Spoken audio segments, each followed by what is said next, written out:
The hunt for classic cars has brought a guy to Pensacola, Florida, where I purchased this buried Barracuda. This is a 1965 flavor, and it's been sitting right here, untouched, for 22 years. Guy's gonna try to get this thing fired back up and running, and not only that, but try to drive it 400 miles back home to Tennessee. Should be fine. Nope. Ooh. S10. Huh. Well, let's see what we're in for. It's a good looking grill. Should be in here.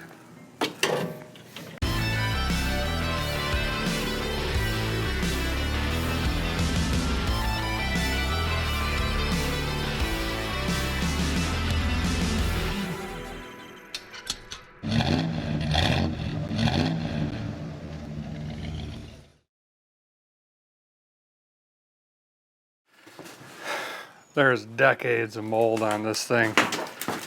It is humid out. I mean, thicker than Shakira's thighs, but what's a guy gonna do? I got a roof over my head. What else does a guy need, for Pete's sake? Okay, details and information.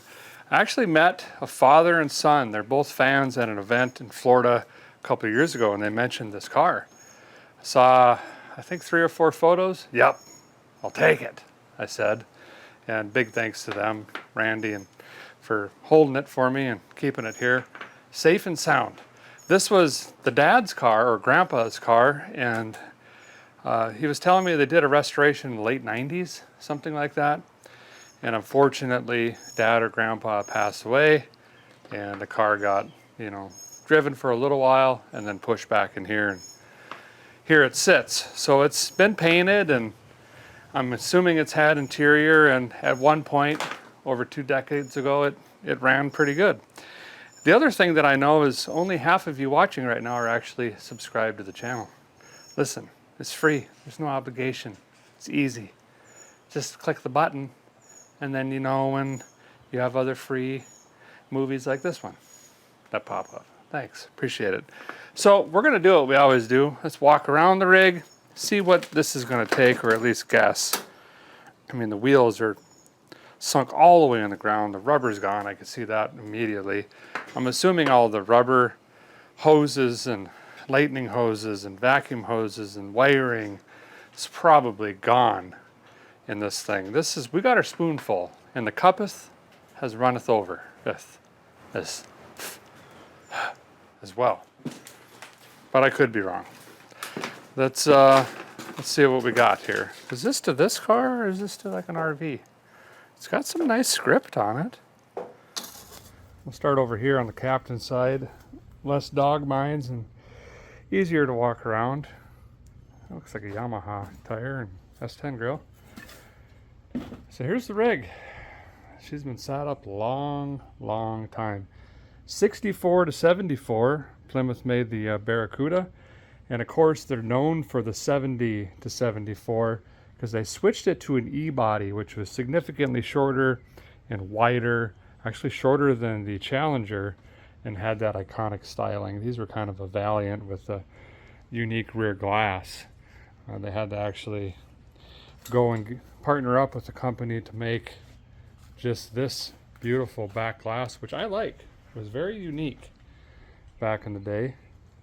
Basically a fastback Valiant. But the paint, you get glimpses that it could shine up. At some point, maybe we'll get lucky if it runs, gets on the road, we hit a rainstorm or something. You know what I mean? But we got the poverty caps drilled for performance braking, stuff like that, or things. Okay, lots and lots of mold. Trim's all on it that I can see. Unfortunately, it's got rot in some bad places, like right here, not easy to fix. Terrible to fix. Up in and around there. Probably one of the reasons I got a really good deal on this car.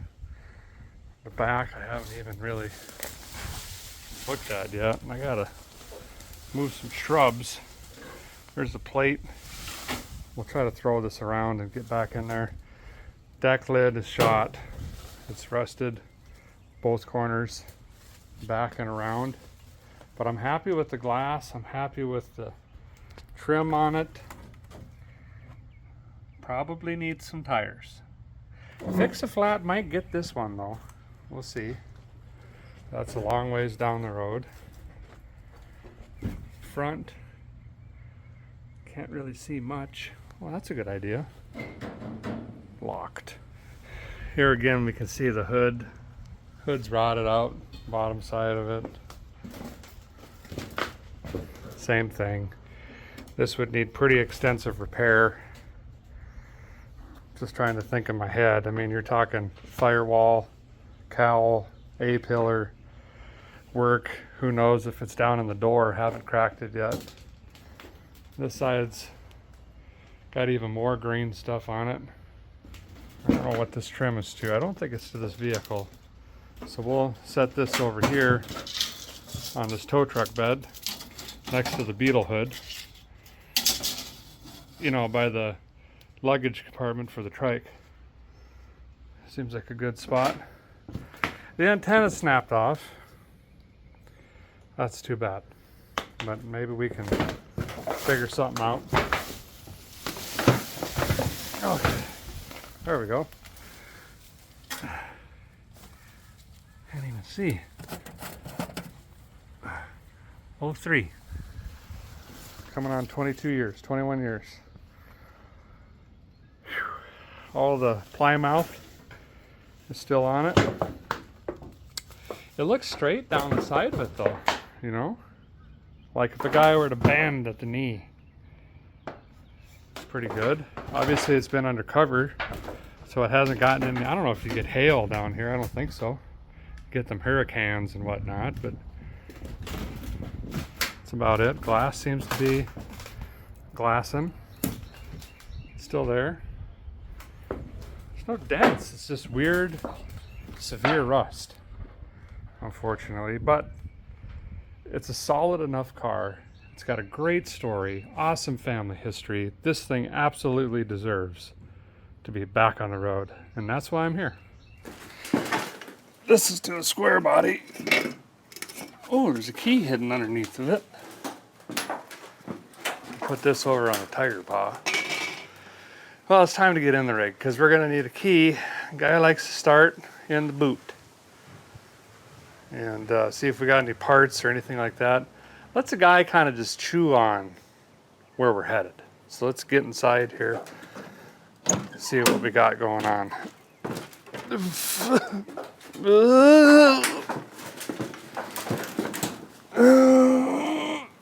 Oh, wow.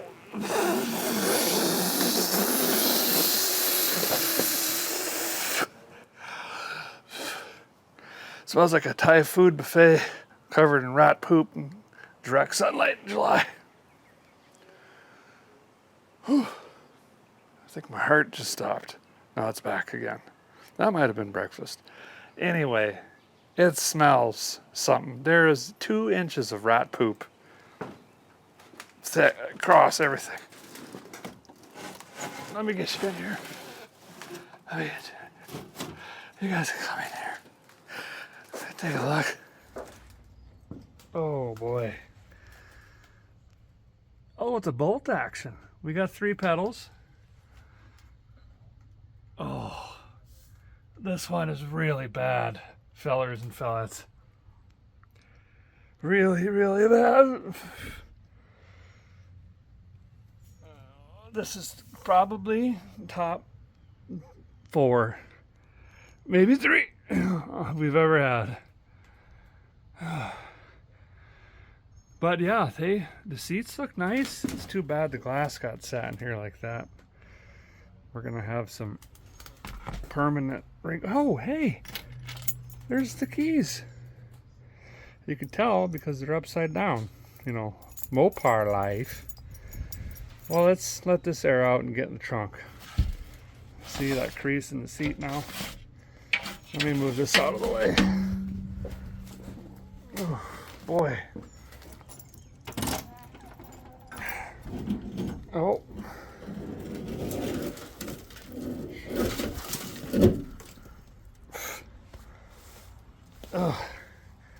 Really surprised to see that. No, I am not. Little jobber folds down, looks like. No car parts, no engine parts, no transmission parts. It's pretty good. There's a skull to something laying in there. We'll ignore that for now. Let's go ahead and let this just breathe for a little bit. That seems fine. This side. Okay.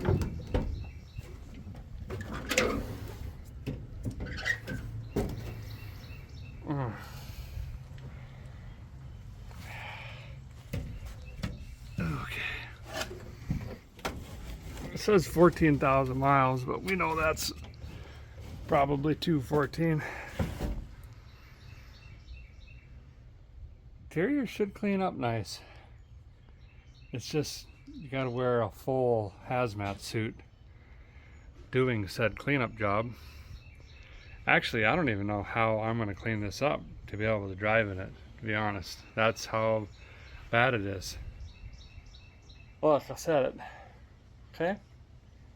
Maybe it's the hot dog poo wafting around me right now, but something is just weakening me currently. It says maybe it's the sweat in my eyes, but it's not safe to drive like this. We're gonna have to clean this up somehow before we do too much in there. We don't want to waft it. This is the antivirus rig that takes us down. The Barracuda. The Barracuda out of Florida is the one that's gonna do this. So they already told me it's got a 225 slant 6 in here, but I can't really get to it. We got to get this trailer moved out of the way. So I'm going to put some wind in the tires here and see if I can manually yank this thing out of the way. And then can a guy get a little more room in here, you know? And then we'll get the power barn open. We're not going to worry about basically anything from these vents backwards until this thing runs. It runs pretty decent. We got 400 miles to go through heavy traffic, tolls. We got to go across state lines. You know, this needs to run good. So I'm not even worried about that until 15 minutes before we leave probably. So let me get this moved, then we can get under the hood. Oh, I'm just out here dodging around. Speaking of, I find it quite funny. People accuse me of being a GM only guy. Well, for crying in the mud, I've done more Dodge, Chrysler, Mopar, Plymouthy things than anything in the last 18 months, and sprinkled some Fords in there. I really don't care what the make or model is as long as it's neat, interesting, or deserving. Speaking of, this tire deserves some wind. Hope you hold it, little feller. Pretty sure I just stepped in a landmine. Okay, that one's taking some wind. That's the Model A doors. Okay, let's see if this one will take some wind.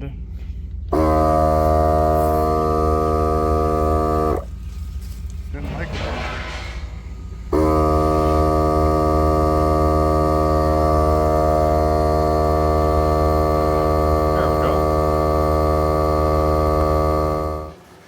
Okay, let's see if I got enough HPs to get this out of here. Oh, she's heavy in the rear.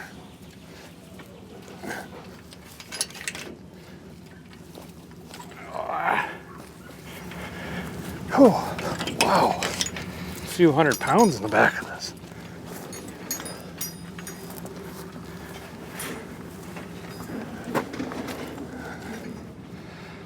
Good enough for now. Miracle Strip, Mopar Club, Pensacola, Florida.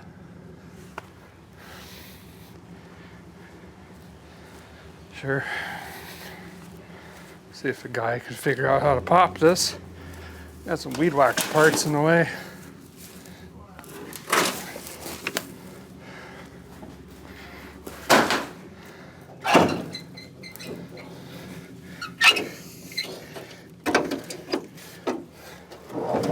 Oh yeah. Woo! Leaning Tower of Misled Power, the Super 225, 5.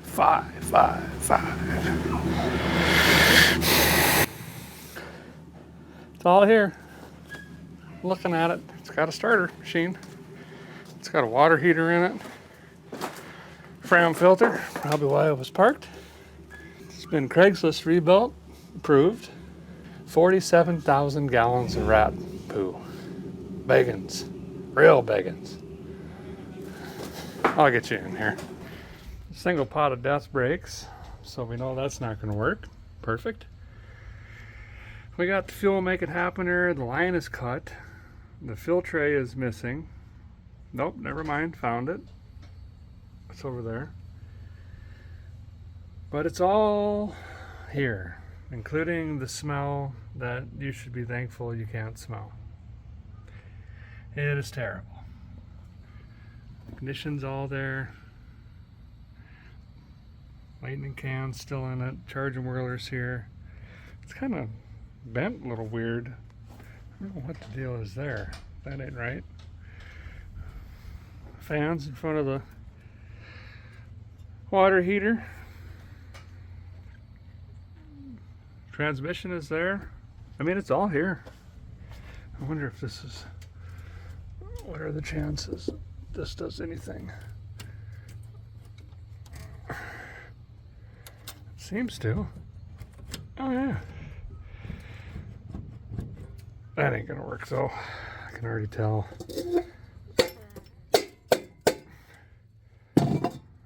Oh, great. More of that stuff. Okay, well, we have our work cut out for us. Done soak through a shirt. I thought Tennessee was hot. Moses, sandals. Why did the doctor say move here? Don't, it's bad for you. Okay? It's cute how Dodge said, we don't know how to do hood hinges. So they just did trunk hinges also on the hood. It's pretty awesome. Mopar. It's a Mopar thing. Okay, we gotta make sure this engine rotates. I stuck my head in there, held my breath until I was blue in the face, made sure it was in neutralis, or what I believe is to be neutralis. Now I'm going to lean down here and grab this fan and see if the engine rotates. We want to make sure this engine rotates 360 degrees if possible before we put a bunch of time and money and effort into things like ignition and fuel and repairs and all of that stuff, because it costs money and we really don't want to do that if it's stuck, because we might have to just unstick it first, which could include and up to taking the head off and various other things. So I'm just going to reach in here, grab the fan blade, twist on it. Oh yeah, there's that 5-to-2 compression just ripping in there. Okay. Engine rotates. In fact, I almost flipped the whole car over. You know, it's that dad strength. I can't breathe. Okay, I need an IV bag and some tools. So I think now we're going to move on to, does this have spark? Can we get sparkles? So we're going to need to put a lightning cube in, do a fire check. We're going to have to file the points most likely. Does this have digital? No, it's got a ballast resistor.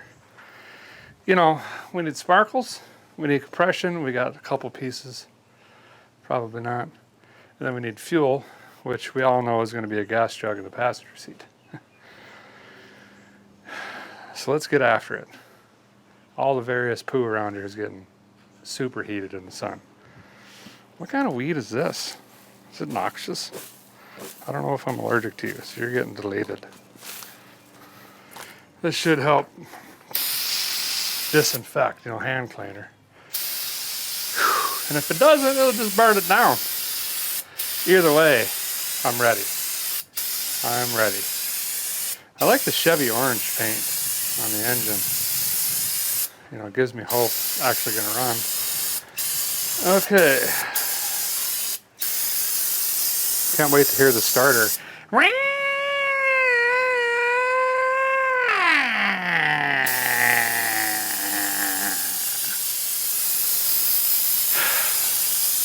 That guy got fired, right? I'm sure he did. I don't think this is doing anything other than wakening up the smell. You know when it rains, all of a sudden you get the smells of the earth. Guess what I got? Cosby sauce and poo. Okay, need some tools. My ultimate goal in life is to have a steel guitar follow me around and just play music non-stop to everything that I'm doing. You know what I mean? I think some of you fellers know what I'm talking about, right? Yeah. Okay. This might be the first functional battery hold down I've seen in at least 42 years. Almost got this old battery out. What an operation. Them hold downs apparently hold them down, and then it takes forever to get them out, you know. Duralast didn't last this time. If then a guy's wanting to start something, why not start it super, you know? This one's got a go handle, and it's made specifically for Barracudas. No, this is just the most affordable one they had, you know, the economy. They don't like to talk about them much, but they're there back on the floor. 1-year warranty still, they're cheaper. Okay, you don't got to get the platinum and the mums. All right? I just saved you a bunch of money. Never do this, bad on them. So we're going to do that. Installed. Is that another mag wheel? And an air compressor tank. Okay.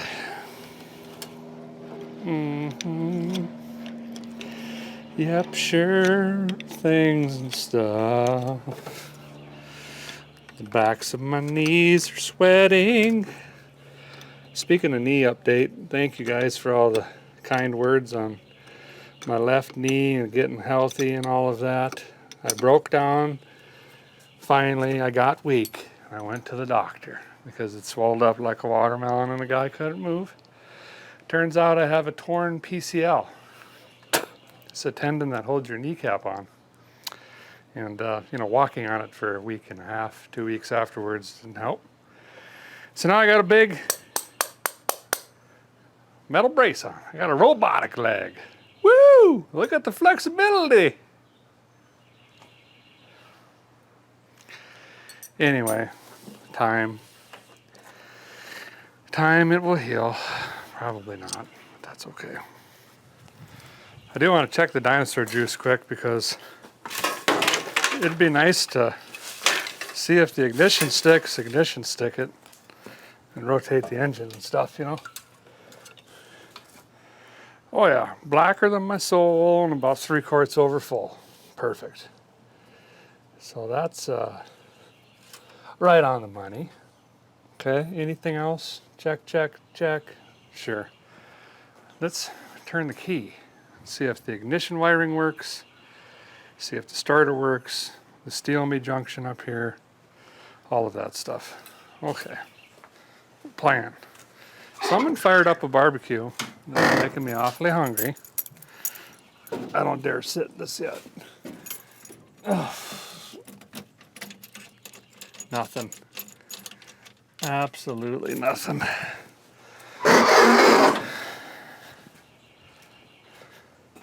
Here's how surprised I am.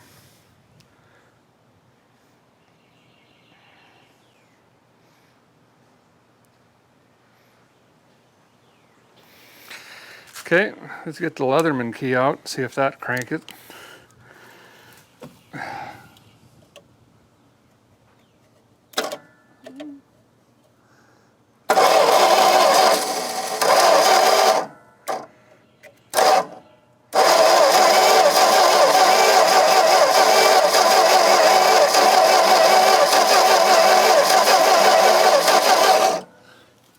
Yeah, kind of sounds like a Mercury 70 outboard.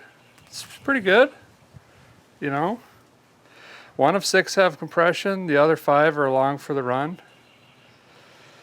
So we're getting there. This it's been sitting a long time. It's going to take some time to come around, and things need to happen, you know. So I wonder if it's this relay widget that's bad. We've also got a fusible link that's had mice chewing on it for 14 years. I don't know yet. Okay, let's see if I can find a digital meter. And we got to start chasing digicals because we need them over at the coil. I've never had my mustache sweat so much in my life as right now. Anyway, we need the coil to have power, is what I'm trying to say. So we can either jump that to the battery, but I'd prefer to get the original wiring working because we got a long trip home, and I'd prefer this to not burn down. Well, if I get over halfway, I need to get home. If it's going to burn down, let's do it here, is what I'm saying. That's what I meant to say. Okay. Well, to help a guy out with troubleshooting here, I got the Lone Wolf 6000 hooked up here. Ford and Mopar were nice enough to put everything you need to steal a car right here on the firewall. So you just pop the hood and bango, she's yours. You know what I mean? She was a gift. I don't know where it came from. So now I'll get this digital meter out, see if we got power at the lightning can, start tracing things around. I'm going to rotate the key on, although it's not firing the ignition or the starter. Hopefully it's lighting up the fuse block and everything else that we need to make the car run. Oh.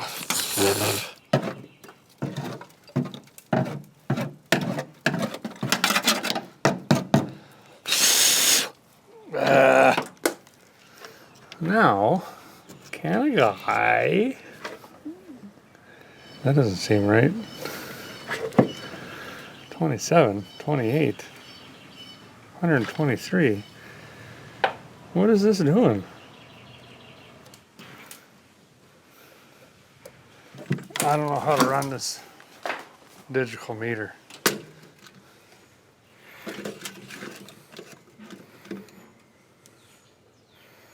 One.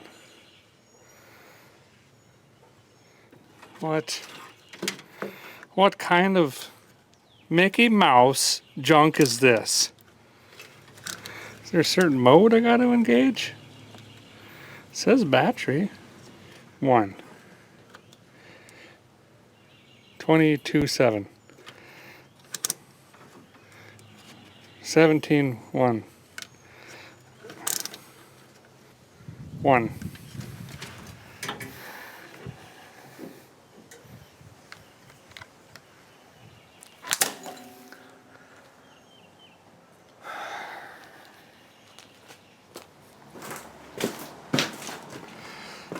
My meter broke somehow.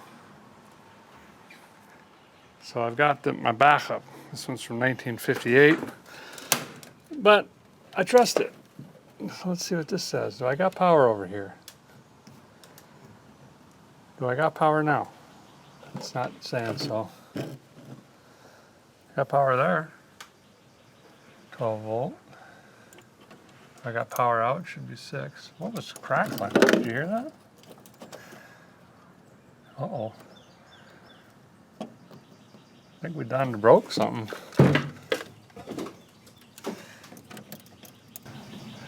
Yeah, I ain't got power now. Where is this going? That's going to the... What kind of a Mickey Mouse job we got going on here? You got a homemade positive running straight to the... I better pop the cap off this. We might have like a Patronic style ignition. 12 there.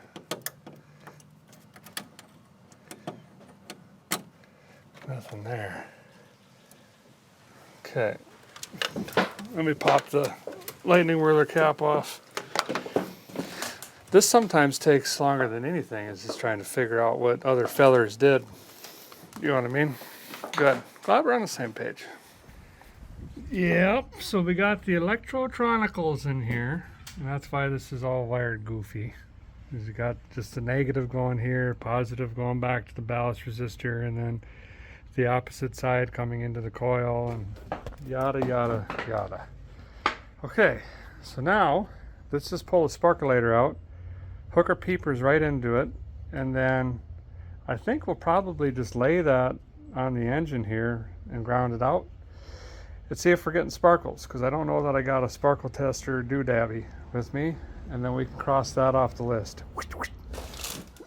All right. Pull the sparkulator out. We're on 5 here, just randomly. Oh yeah, she was a runner. Richer than Elon. But that's okay. AC R44 XLS looks like.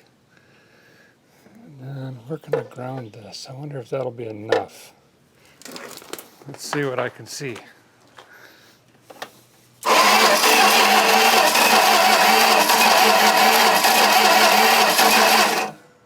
Negative on sparkles.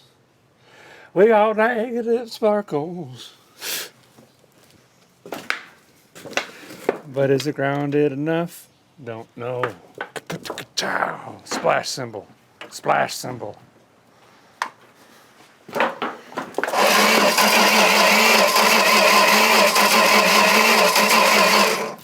Definitely no sparkles.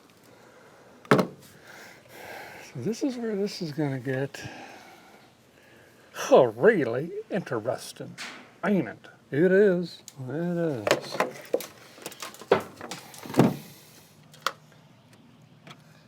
I'm getting juice now. Now I'm getting juice. Wasn't getting juice before.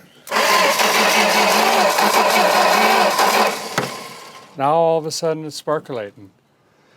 I wasn't getting power on the other side of the ballast resistor, and it decided to come around on itself. I mean, a guy definitely fixed that. I had to, there's this thing that had stuff on it that I'll take credit for that one. Well, we somehow automagically have sparkles. I think it has to do with that key, the ignition. So I'm not going to touch that for probably the duration of this entire rescue until I get home. We'll just take it off the battery or something.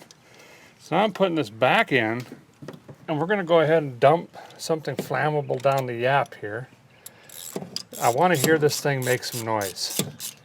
Preferably not the bottom end is falling out of the engine noise, but like, can it make combustion noises and wind out of the tailpipes, or in this case, pipe, singular.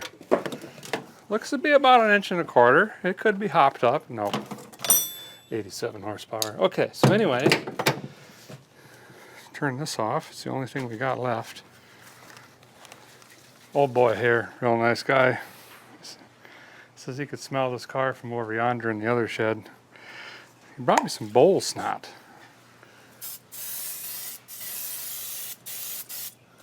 It's an odor eliminator. We're going to give that a try. See what happens. Mainly for the inside, but oh yeah, it's pretty delightful actually. Okay, now dump some of this down here. I do everything I can do to avoid using straight up brake clean or carb cleaner down the yap. Absolutely terrible for these old engines. This has got some 2-stroke oil in it. It's going to lubricate everything up. Needle and seat, valve train, you name it. And if it doesn't run, you're not just washing your rings down with straight gasoline. See what happens. Yes!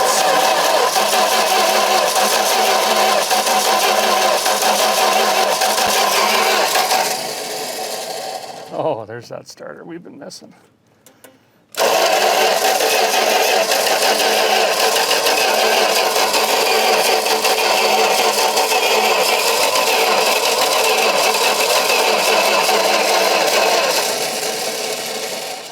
think it kind of tried there for a second. Nope, not really.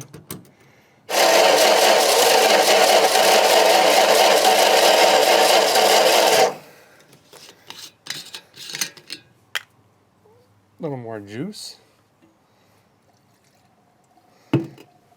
That's just pouring out the bottom. This is gonna need a complete carb build. It's probably got so much vacuum leak that we're not even really carbureting anything.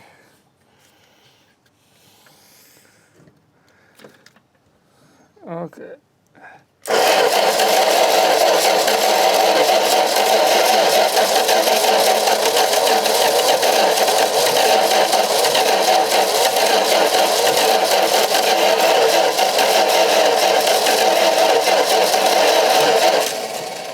It kind of tried.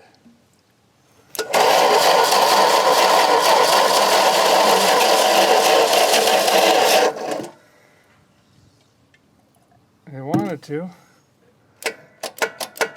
Oh, of course.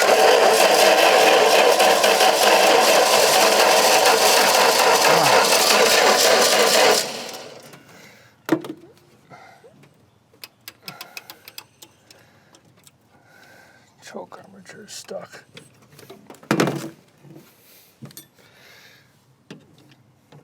Smells like cooked noodles, but I'm pretty confident that's just the starter.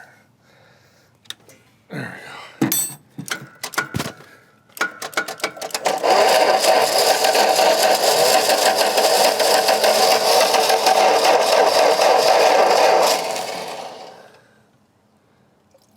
Way too much. Perfect.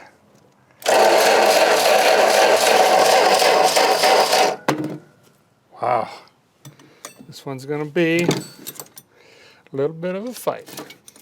Boy, we've got just a Sir Mix-a-Lot of smells going on around here. Man. Well, the indestructible starter has destructed. You can tell because of the way that it is. It let the smoke out. The dying dolphin sound followed by the clicks is usually a pretty good indication she done. So I'm gonna take this lightning cube out, return it. Get a lightning cube with more CCAs, the old cold cranking amps. This one's 550. We're gonna go for a 900. Then I'm going to go ahead and replace the starter and the positive cable. We'll leave the sad one alone so we can really get this thing rotating. So I think we're going to need it. This one's, normally they bark off pretty easy. This one, we got to get her flinging. She ain't rotationalizing very good on the rip'ems. So I'm going to get after it, change some stuff out here, see if we can get it whirling once again.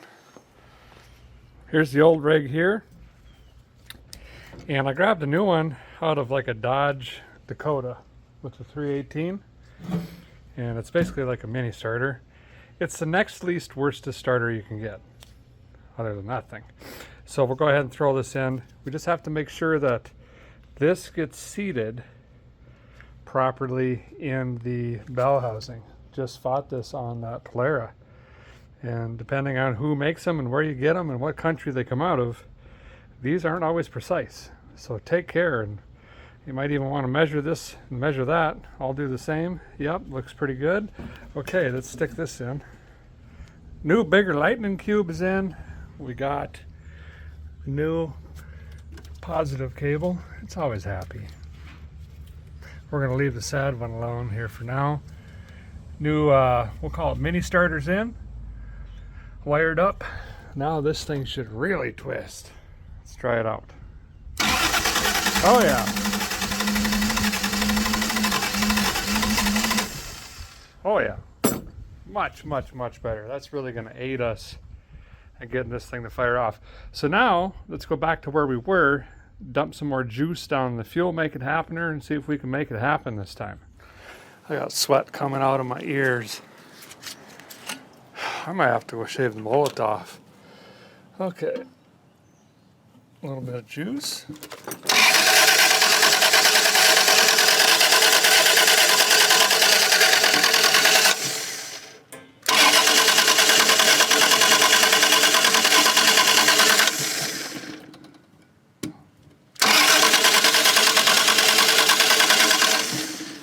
not getting sparkles again?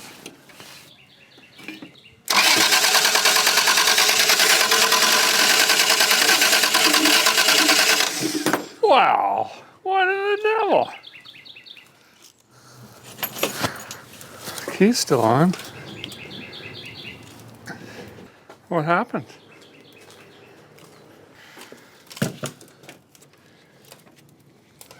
You're gonna be chasing mysterious things all day? Is that what you're telling me? Power there.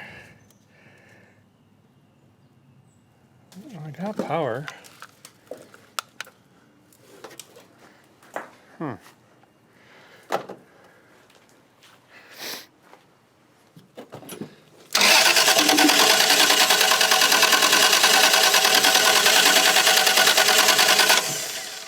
Not even trying.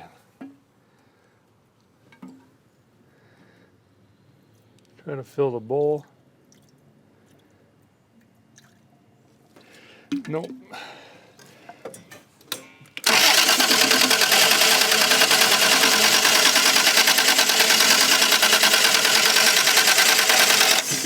Yeah, I'd say we're back to not having spark. Great. Can hear something kicking on and off in here. Anyway, tested all the voltage back again, and I got it back. And I don't know if it's loose connections on this ballast resistor or something, but let's try it now. There it's firing. Now it's firing.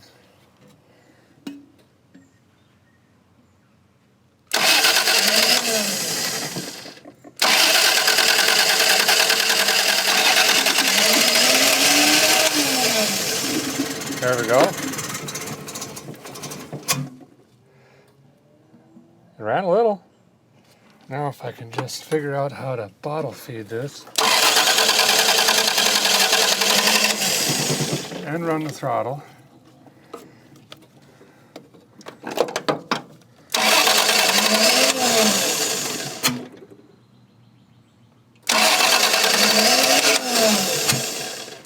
I wonder if the exhaust is restricted. Really wants to pop through.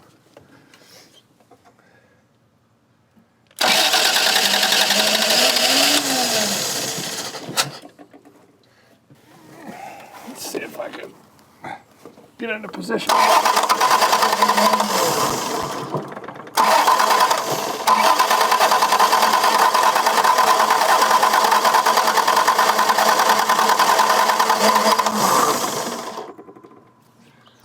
Boy.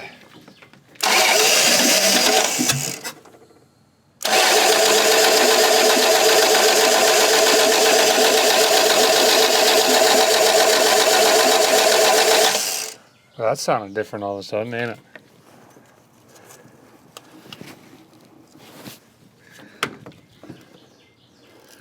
Uh-oh. Well, let me ponder for a minute. It fires a little. It doesn't like it. Really doesn't like it. Now it's sounding all goofy. Boy, this is two Mopars back to back that have just fought us lighting off. We've got spark, we've got some compression. It's got to be air fuel. So I'm going to go ahead and take this fuel, make it happen or off, and we'll dig into it. Doubtful I have the right kit, but it's got to have a massive vacuum leak or something's going on here. And there was obviously an air fuel issue in the past with that being disconnected. So let's yank that off. We'll do a rebuild up on the forward hood over here and see if we can get it to, atomize fuel correctly. That would be pretty neat. I'm already letting smoke out of the new starter, so that's not good. We got to save on that if we can. Clean this up a little bit. There's some very large raccoon poop in here as well, or dog. That's pretty cool. Okay, so anyway,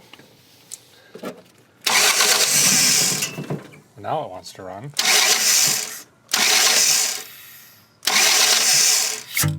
Yep.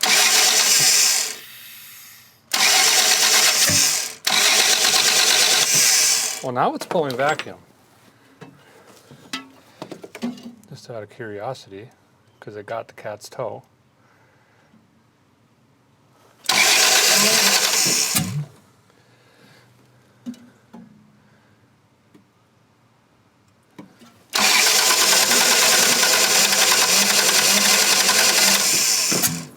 Haha! Science. Okay, so let's leave the remaining remainder. Let's leave the remainder of the starter alone.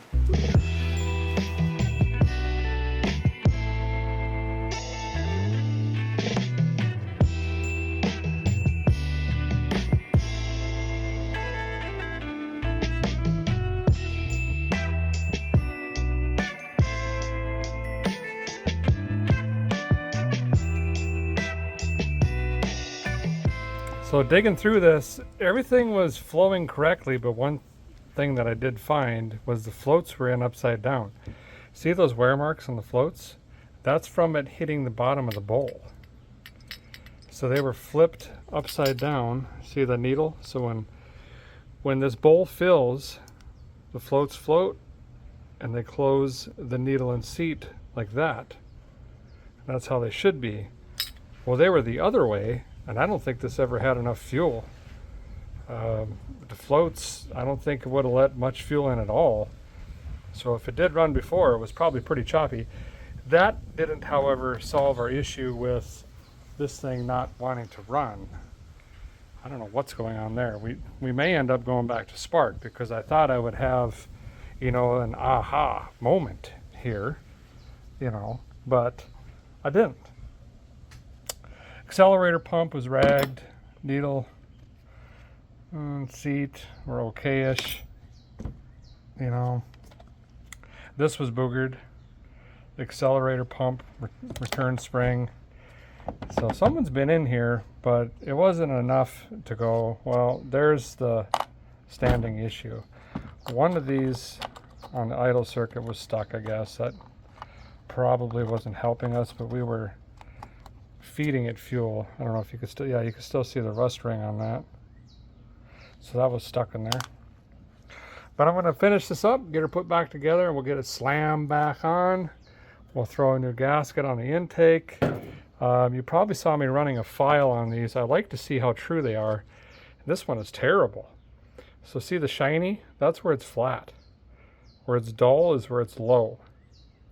So this is not a very true machined piece, which is why it's extremely important you've got a good gasket. In this case, we're going to have to use the thinner one because of the bolts that we have. But if this is shot, you're just sucking wind in, and it's messing up your mixture, i.e. carburation, air fuel things, stuff that machine does. Another issue I found is this screw is snapped off in here. It should look like this guy. And someone threw a dummy in it, which is this Phillips head.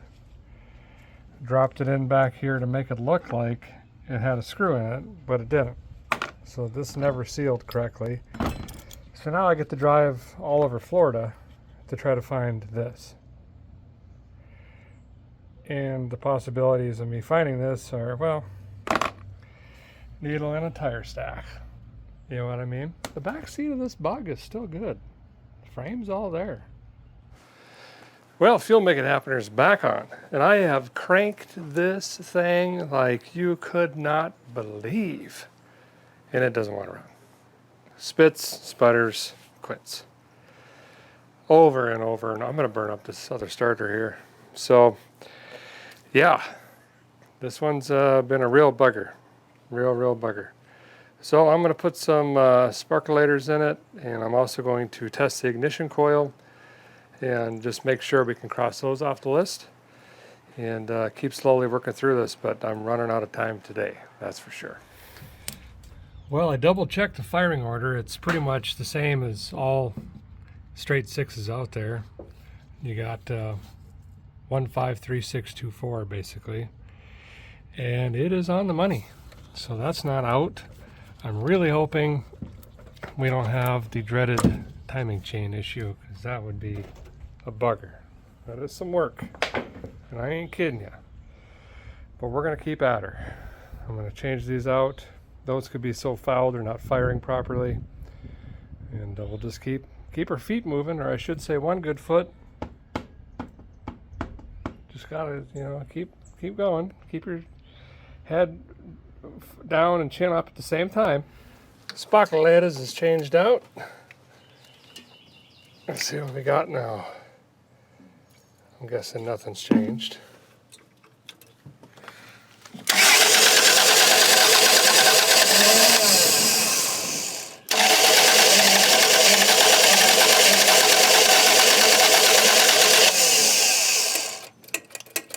Huh. Well, I'm going to have to call her for tonight. I'm not sure. We may have to pull the valve cover. Going to have to ponder on it. If we pull the valve cover, find top dead center of the compression stroke, we can watch the valves open and close, see if everything's lining up. But, I mean, you could take any pushrod engine, even without a fuel make it happener on the intake, throw fuel in it, and it should light off if the timing and everything is correct. So we definitely got something going on here. There's an underlying issue, and most likely why it was parked. Just got to figure it out. I'm also going to start calling around tonight for yet another starter, because the indestructible Mopar starter is on the way to be destructed again.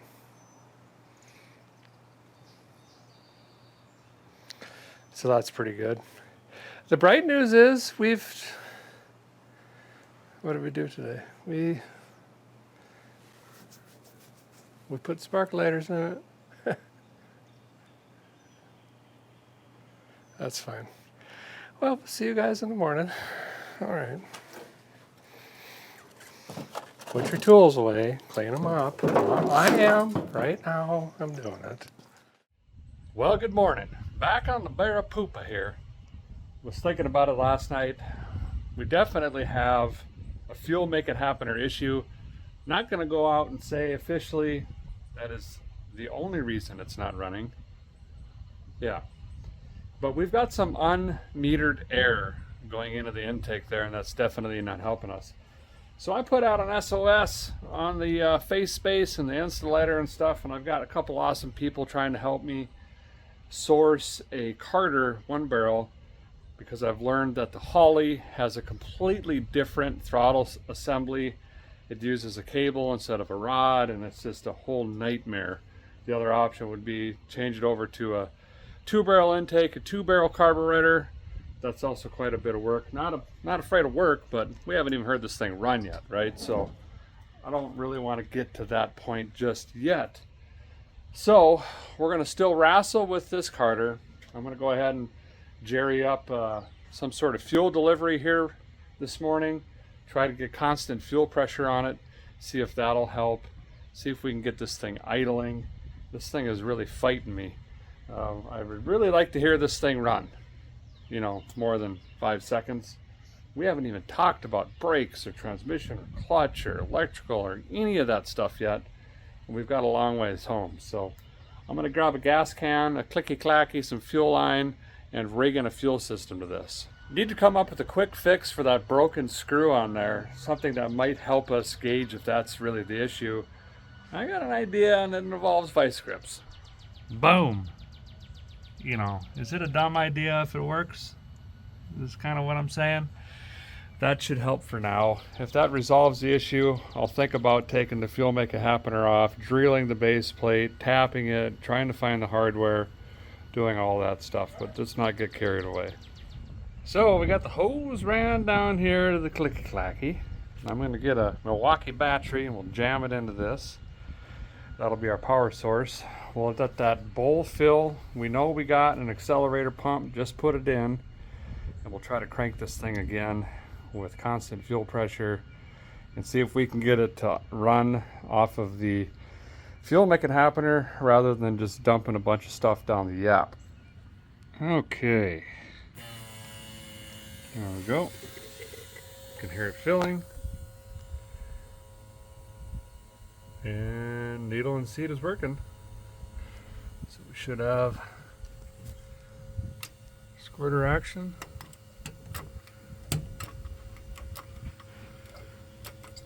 There we go. All right. Now, let's get this thing hooked back up. Let's see what happens.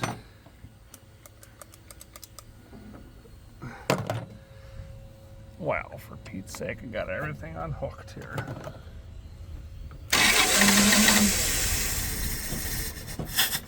Well, that was more gooder.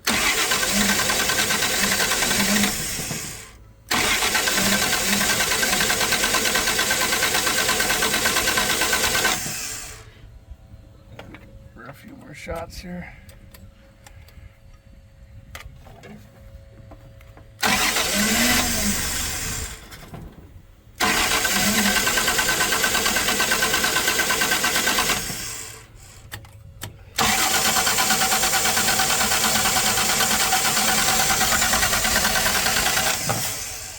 Right back to where we were. I'm gonna dream about that starter noise. Okay, let me check the idle air fuel mixture screw. We're probably gonna have to start thinking about double checking this timing chain. Oh. Well, a guy cleaned the timing tab down there with some brake clean, best I could. Scratched it with the old standard screwdriver. Made sure that it's pointing at number 1 over here. Went ahead and loosened that a little bit. We're going to make some timing adjustments. Try it again. The timing chain does have a lot of slop in it, but doesn't necessarily mean that that's jumped. So, I don't know. It just sounds like it's not something going on with timing in my ear. Because again, we talked about this yesterday, we should be able to get this thing to at least fire off and idle for a minute. So we'll see what happens.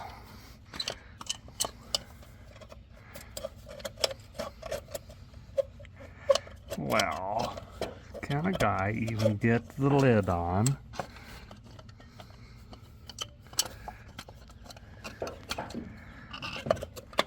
There we go.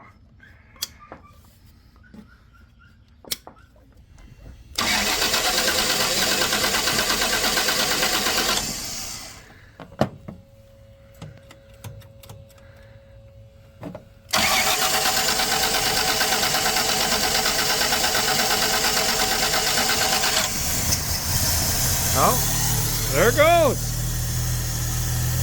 Ha ha ha! Needed a whole bunch of timing thrown at it. All right. Yes.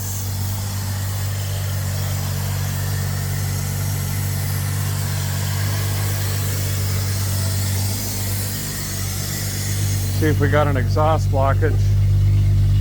Oh, I hear it. Oh, a bunch of stuff came out. Well, that's a relief. Just got to work through the processes, you know.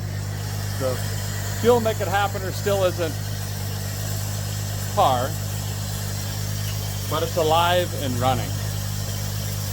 So that's good. We're going to let it sit here for a minute and just chew. Obviously nothing in the fuel tank because the fuel pump isn't pumping.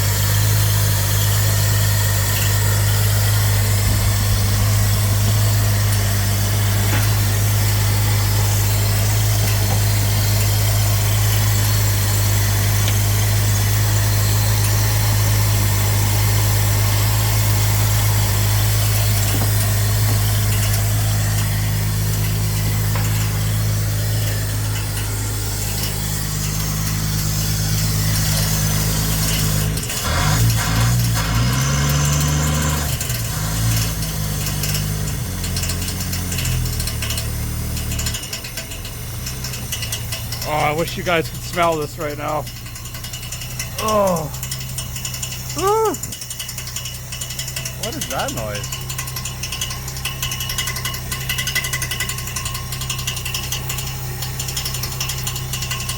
I don't know. We better see what that is. Wonder if the key will shut it off. It will.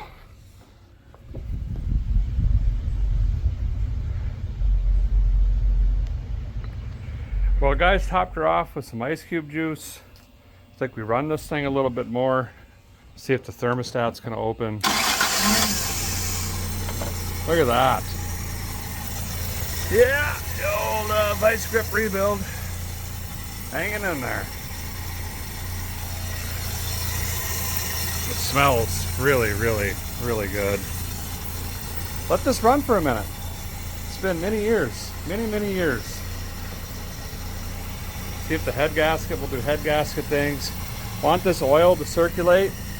We'll try to get all the sludge to the bottom of the pan, and then we'll change that. Had plenty of oil in it. This ain't gonna hurt nothing.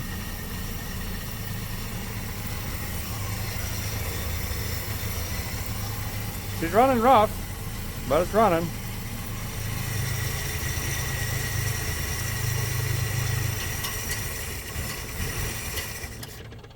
Didn't like that.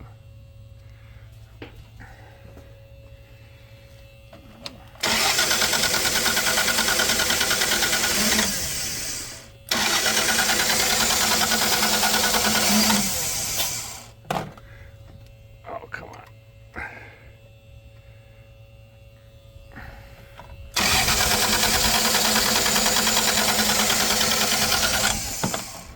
Huh.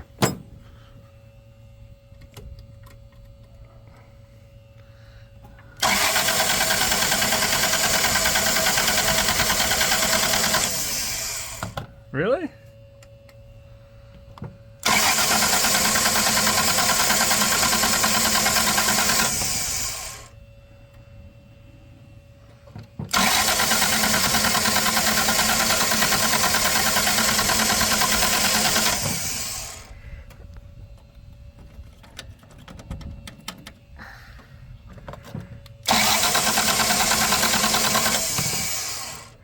Wow. Help me understand this one.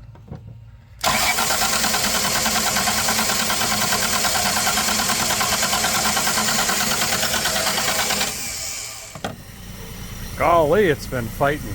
Had to verify we had spark again, and then you had to set that precisely for it to light off. Go back and make sure.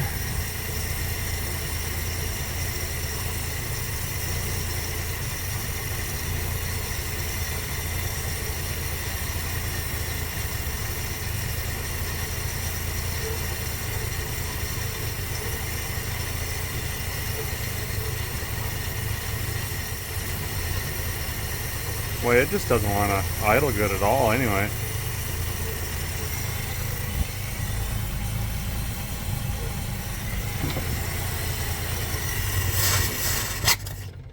Yeah, she's a strong runner.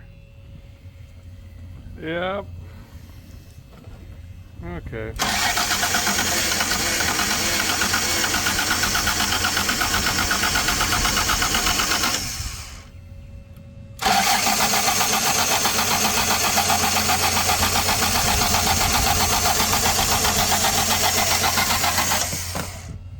Oh boy. Yep. I mean, it quits, can't get it started again, back and forth.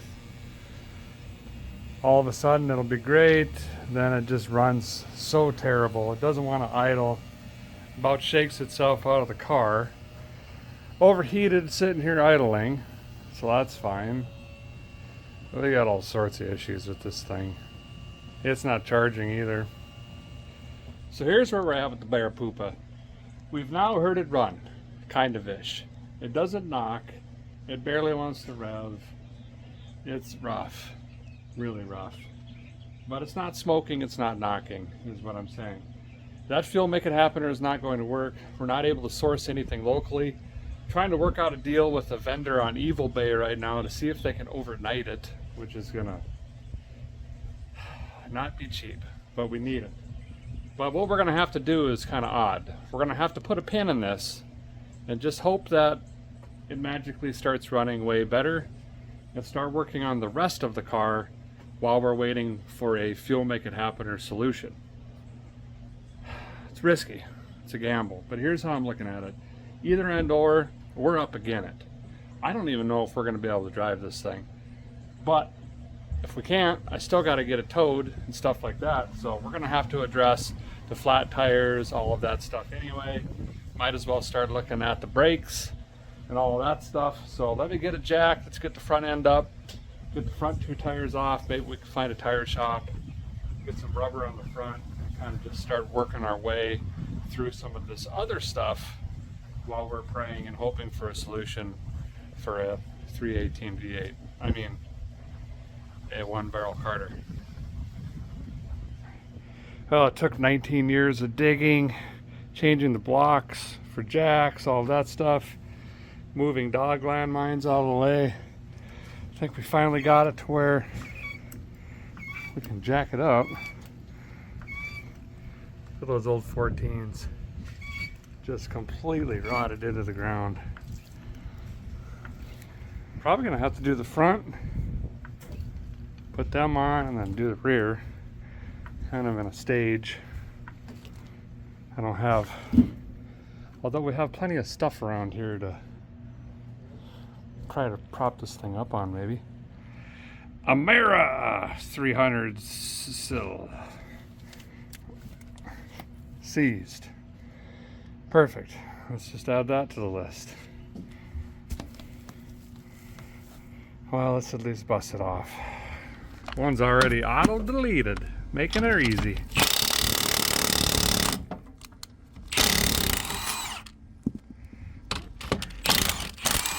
Left-hand thread, almost forgot.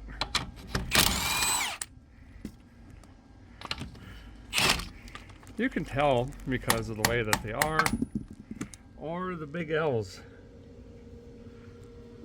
in the studs there. Okay, gotta keep these separate. Throw it by the paint mixer next to the trash can there. Okay, so now, oh, they had a spacer on there, kicking them out a little bit.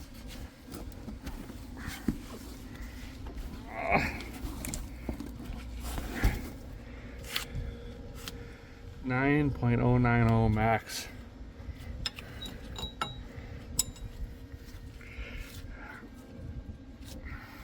Boy, it's gonna need everything brake-wise, I have a feeling.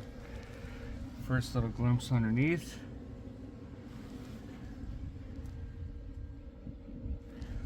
More rust. There. Borrowed up a battery charger. Get that boiling. Every good project starts that way.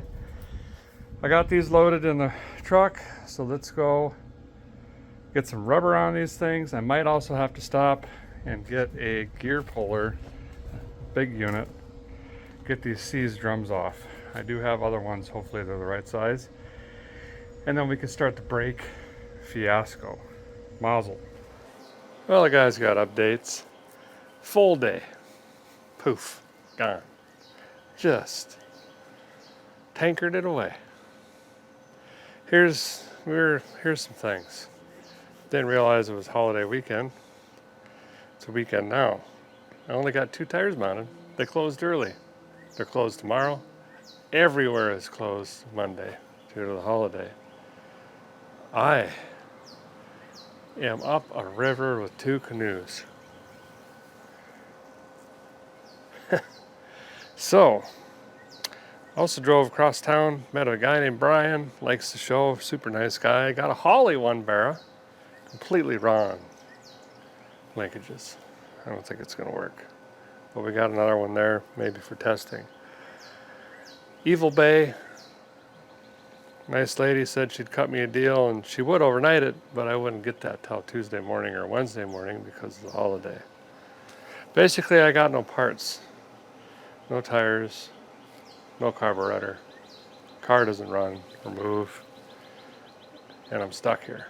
If we're gonna get this going, or I need to just call it, get a U-Haul trailer and get this back home, because otherwise it's just gonna be sitting here. So I'm gonna keep my feet moving for tonight. Let's just dig in on brakes. Brake master cylinder stuck to the floor. We know that's bad. We got to yank this drum off. It's seized. I'm sure it needs rubber lines and wheel cylinders and springs, and that's fine. These are the same.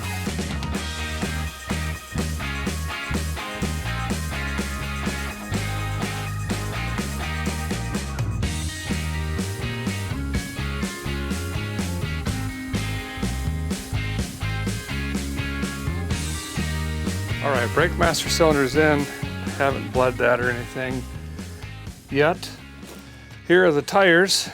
In the tire shop I left it at. Put the white walls out.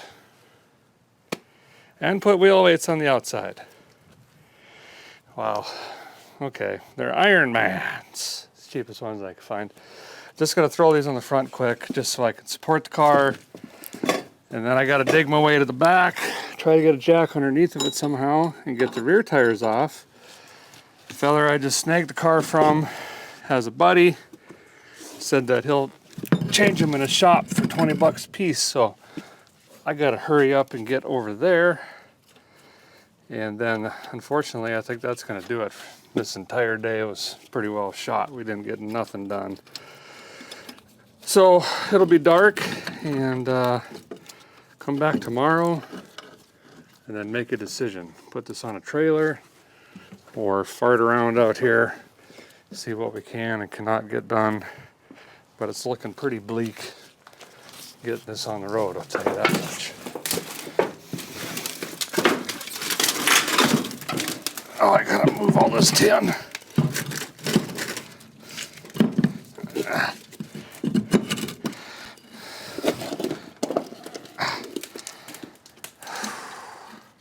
Some cute little hubcaps came with the car, but now I got to knock all these wheel weights off to even run them. This wheel rotates, which is nice. Maybe only 3 are stuck. Sweet. Well, the guy's got captain side rear off. She's locked too. Kind of a view on the inside. Got a drive shaft and a muffler. What else could we want? Some sort of critter was digging a hole in there.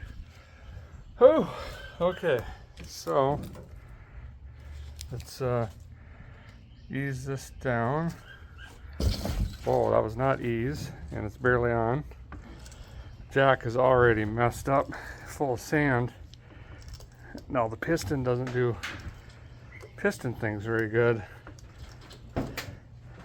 Try that. I don't know. Sure. Why not? Okay. Now we'll get over to the other side. I think I've convinced myself it's finally time to spend the time to move all this tin,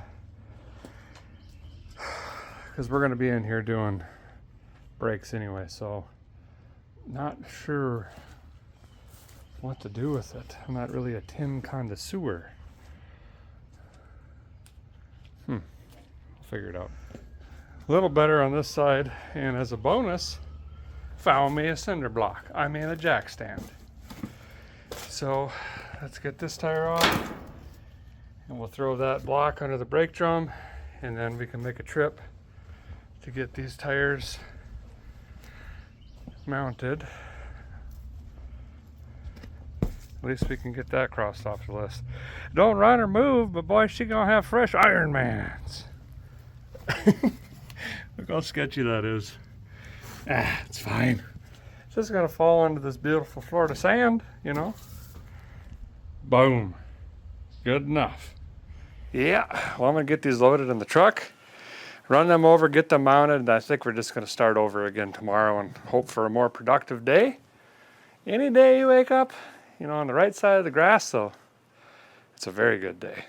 All right, see you guys in the morning over a cup of joe.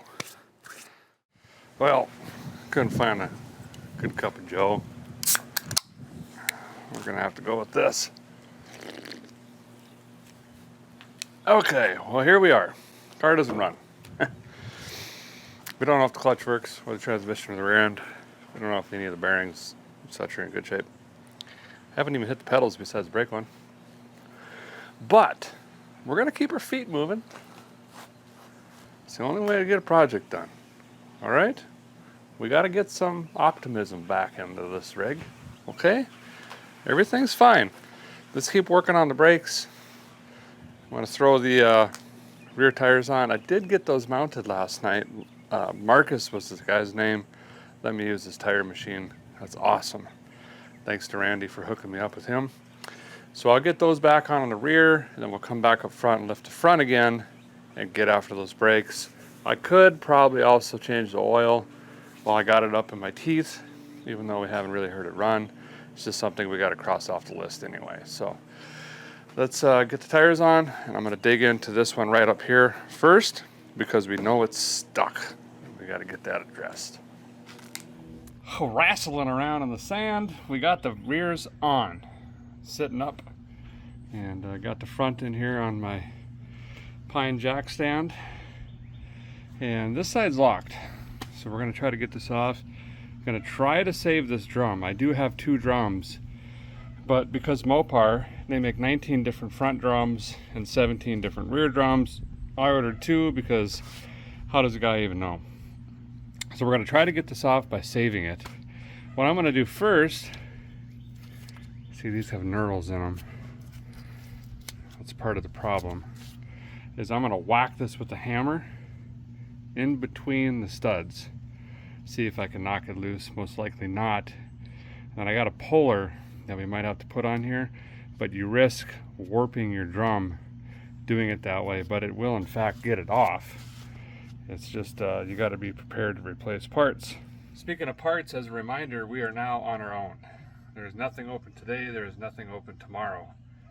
Tomorrow is my last day to do anything with this car, because that only leaves me about 3/4 of a day to get home, in which I go directly into a episode of Roadworthy Rescues. Some of you probably think I'm joking when I say I work 7 days a week. I work 7 days a week to make this happen, and I'm not complaining. Appreciate this so much, the opportunity, and I appreciate y'all. I'm just letting you know, there's no fake drama. There's no, we're gonna lose the shop, or you know, I have to do this in a certain time just because. The reason I say that is, it's all the time I got. I have to drop everything and be at a particular place for that episode. So hopefully we can get through today without breaking more parts, and maybe get this thing moving somehow. We got to crank the idle up to 3,000, drop the clutch just to see if we can get it rolling. Yard driving, we'll call it. There you go. Let's make this puppy yard drive. Forget about the 400 miles or whatever it is, 500 miles. Can it roll? I'm just going to take this.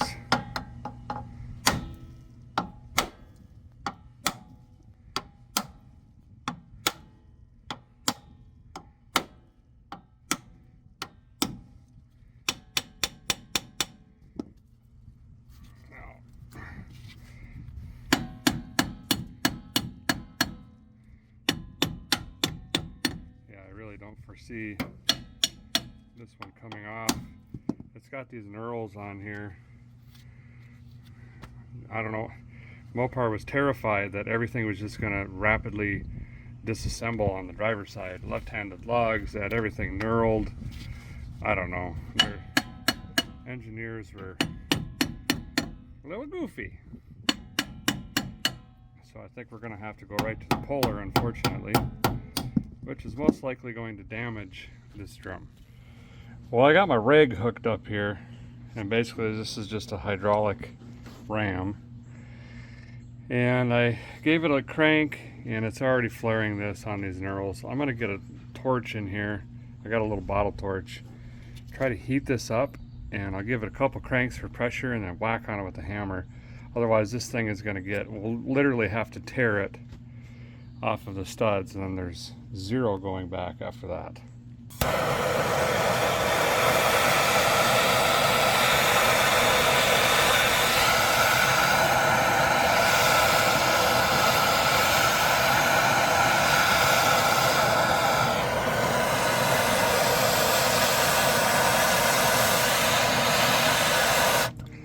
lost the nut. First thing I did when I pulled this out of the case, somewhere in the quicksand. Never find that again.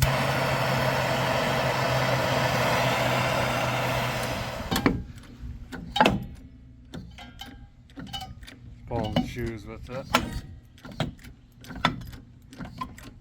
So this is going to break all the hardware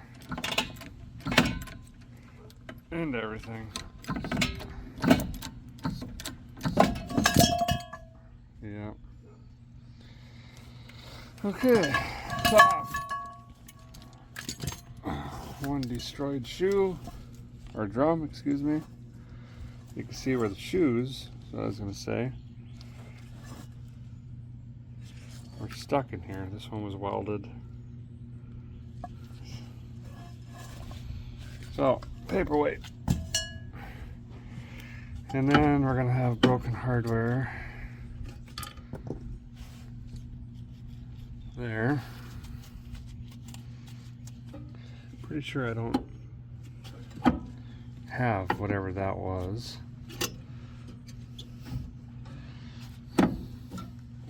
Positive I don't.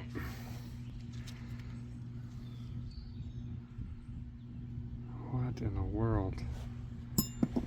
Instead of the typical spring on the front, I guess that's how they did it. Well, we're in here. Let's take a look at the wheel cylinder.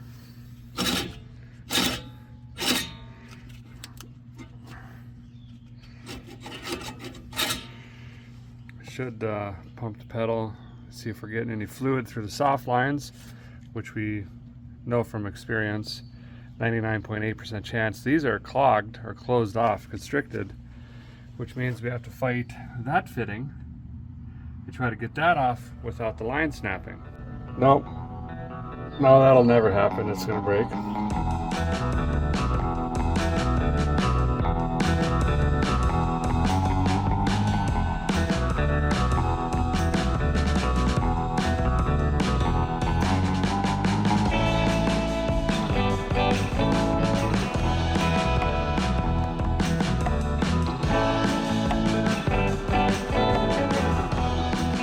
Okay, got the captain side, what used to be a wheel cylinder, now looks like a fork from the Titanic, off the rig.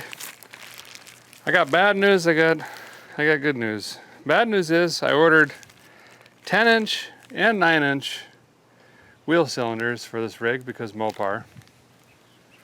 Gotta have 74 options.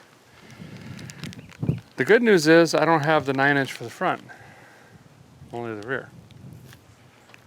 The 10-inch for the front won't work. So, of course, I called every parts store in 947 square miles. No one has them because they first question why I'm working on a 65 Barracuda. And then they want to know if it's four-wheel drive and if it has a Hemi. And once I get through those questions, no, they don't have them. Luckily, the O'Reilly distribution center in Mobile, Alabama has them. My plan is to leave tomorrow morning around 6 a.m., get there, pick those up, and then drive all the way back to Florida so we can try to get brakes on this thing. So, what I have decided to do to keep our feet moving, because that's the only way to finish any project, let's get back to seeing if we can make this thing run with what we got.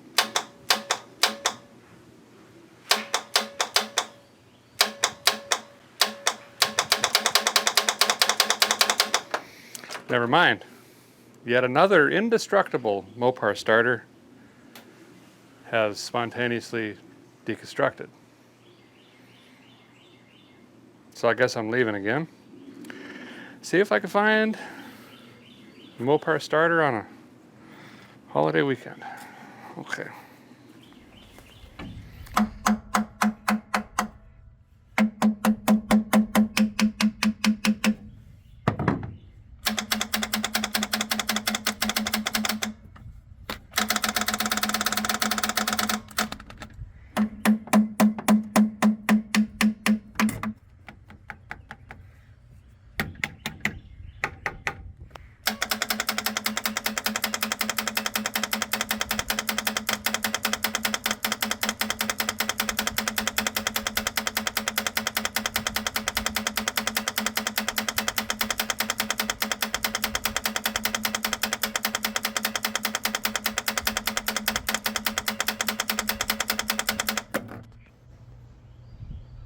I think I just confirmed that starter's bad. You can tell because of the way that it is. Okay, so we're on our, I guess technically, third starter now. That seems fine. Nope. Let's see if we can get this fired back up. I adjusted the accelerator pump arm, or lever, I guess you would say. Let's see if that does anything. Well, it started. That was new. It dies right off idle. A little bit of choke here.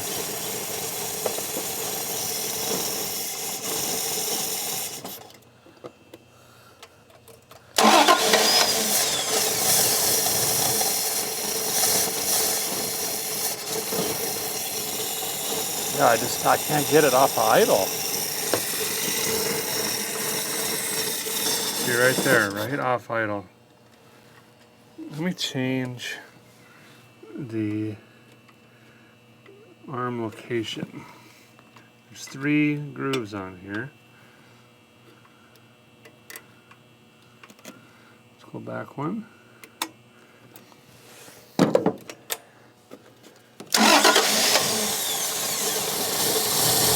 Better. Well, maybe not.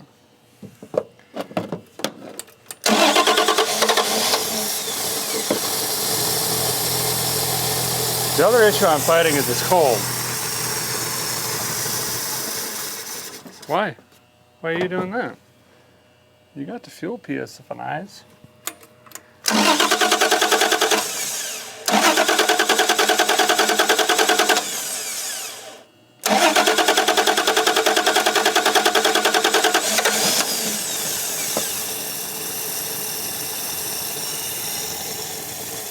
Little choke, something like that. Choke off.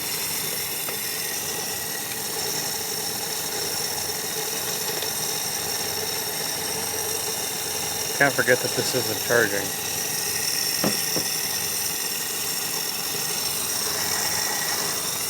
Well, at least it's running again. Kind of.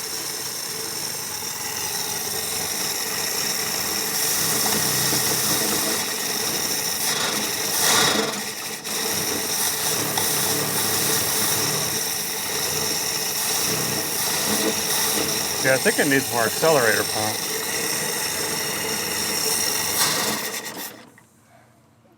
I think this arm is bent. Because when I'm cracking the throttle, there's that much play. Let's try that.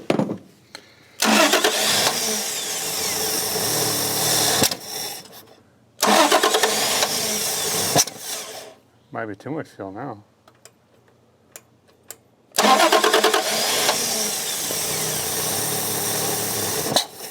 Yeah, so let's take it back a notch.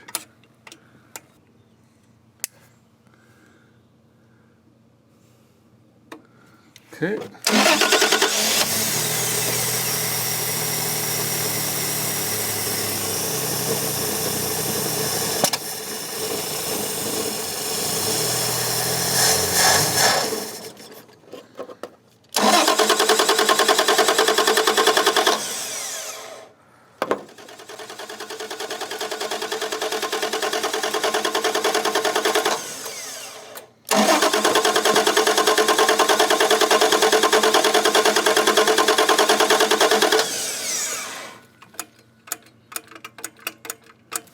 Oh, I don't hear the clicky clacky. We're running out of fuel.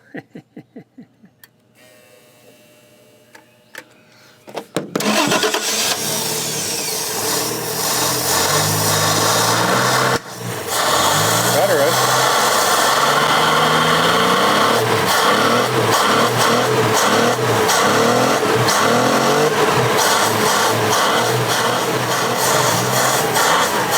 There we go.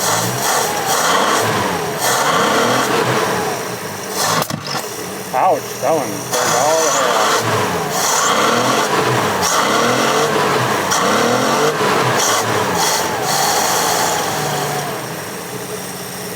off. Okay, progress.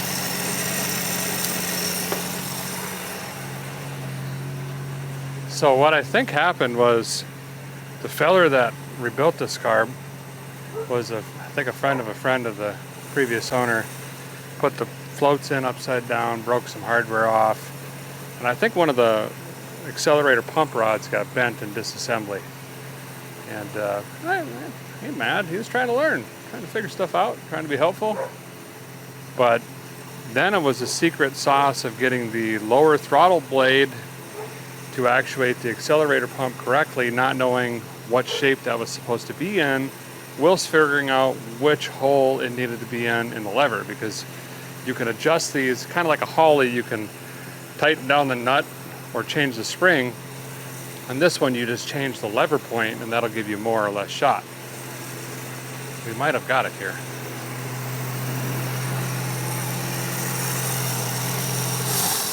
Nope.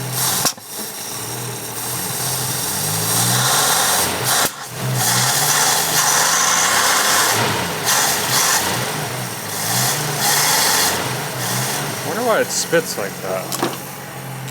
Let's check the timing again.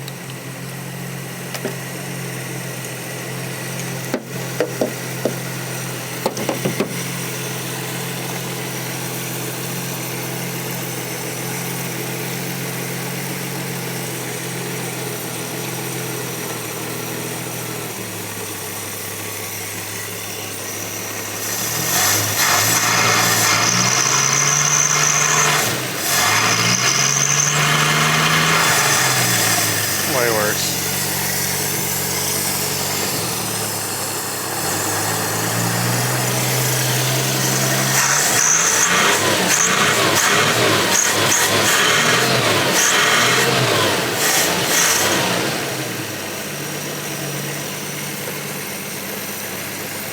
It could take a little more, but the way that these distributors are set up, there's only a little window that it'll slide around in. Speaking of hot, we should see if it'll restart. Choked it out, cranking. So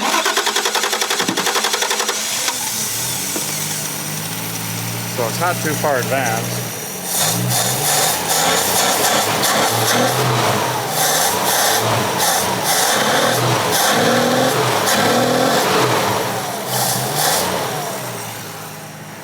It's time for a little Italian tuna and meatballs, minus the meatballs because I don't have any. Okay, I'm gonna throw a little berryman right down the old yapper. This will help clean up the combustion chamber, valve seats, rings, you name it.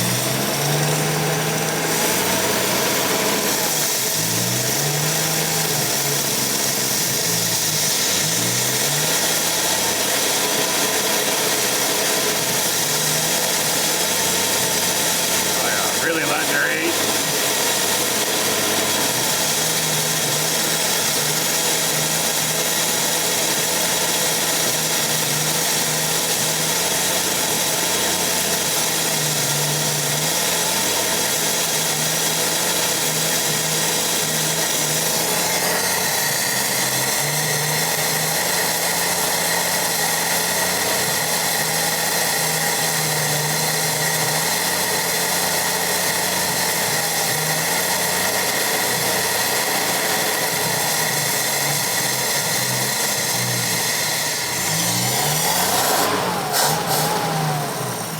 Okay, and the rest I'm going to dump in the fuel jug, and that'll run it through the carburetor.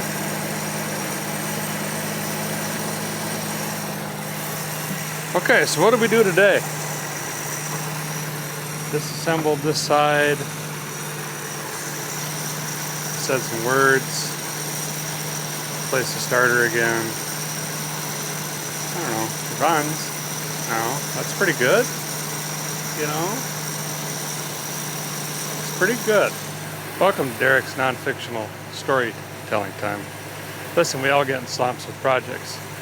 I know this.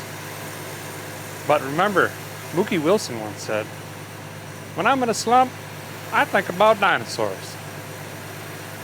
And I believe in dinosaurs.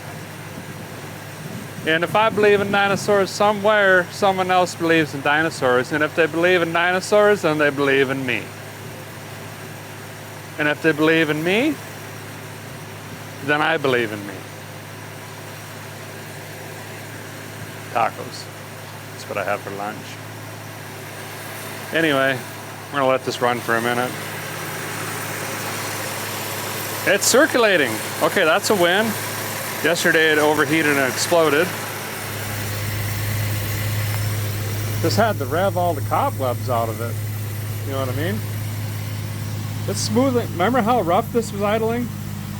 Look at it now. Boy, you could almost stack a quarter on it and lose it immediately. It's really hard to tell on that meter if it's charging or not. And somehow I broke my other meter. So now I'm using this battery charger. It says 13.1. And then if I rev it,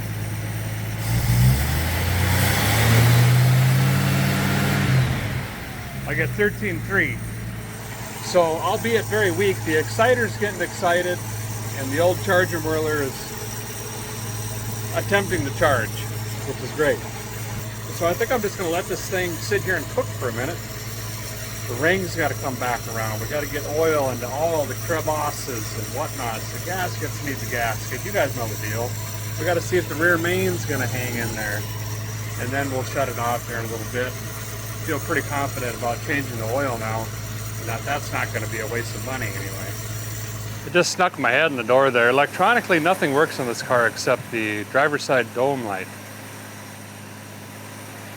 It's good. That's what we need. Hey, while this is cooking, Randy was nice enough to find me, this thing's like a Mousesucker 900. I've never seen anything like this. It's got a 24 horse motor on this thing or something. Anywho's, I'm gonna drag that back here, put a mask on. I think it's time. I was really avoiding this, but I think it's time to go ahead and jump in. My upper lip is sweating, and vacuum up all of the raccoon and rat and mice and dog and cat and pigeon poop in the Barracuda, because it's not, this reminds me of the Mustang and the Turd Bird from Roadworthy Rescues. So bad. The Turd Bird was so bad I pulled it home with another project. I said nope, this is equal to that. So I need to start trying to figure out how to decontaminate the crime scene here a little bit. I did get some masks because of something called hantavirus. And when Uncle Derek says it's dangerous, kids, it's dangerous. And hantavirus is an airborne illness or disease that gets in your lungs and then manifests, and it could severely injure you, scar you for life, or kill you. And how you want to avoid that is by moving the feces around and getting it airborne. So what you don't want to do is run it through a vacuum cleaner and then have it shoot out the vent side and then breathe all that in and turn this whole shed into a cyclone of hantavirus. So that's exactly what I'm going to do.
think I got the captain's side vacuumed up halfway decentish. It's getting better in there, but it's still not good. Some areas, and I'm not blowing it out of proportion, are probably 3/4 of an inch thick in feces, urine, stuff like that.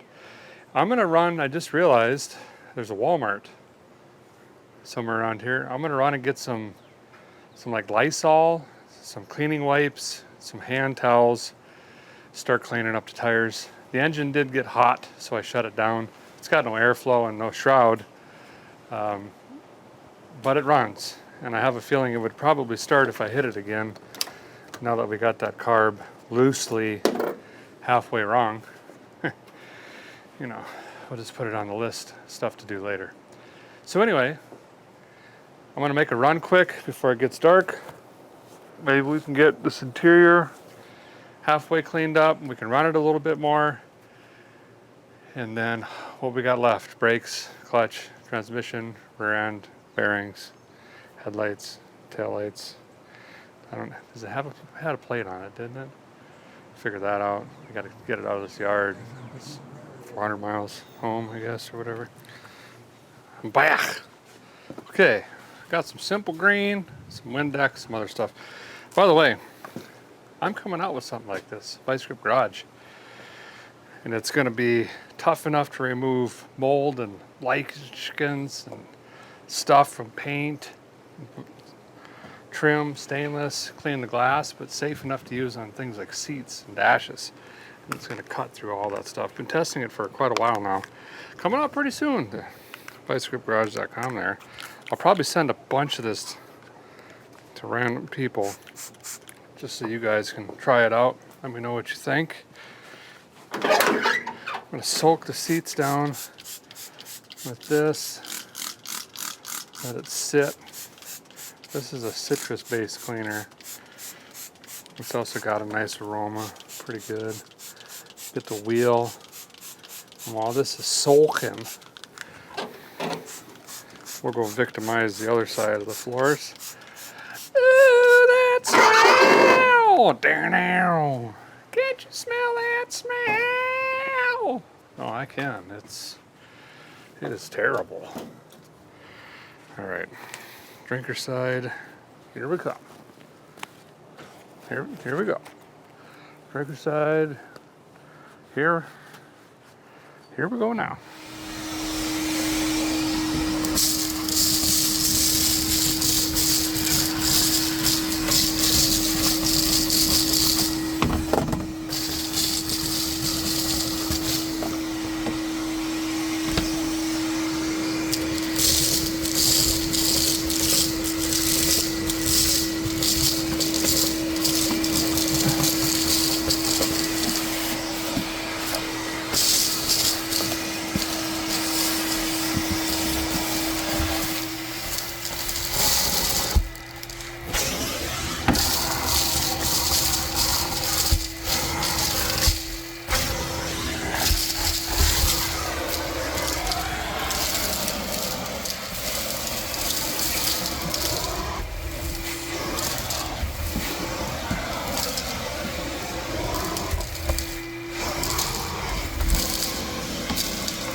Dome light's working over there now.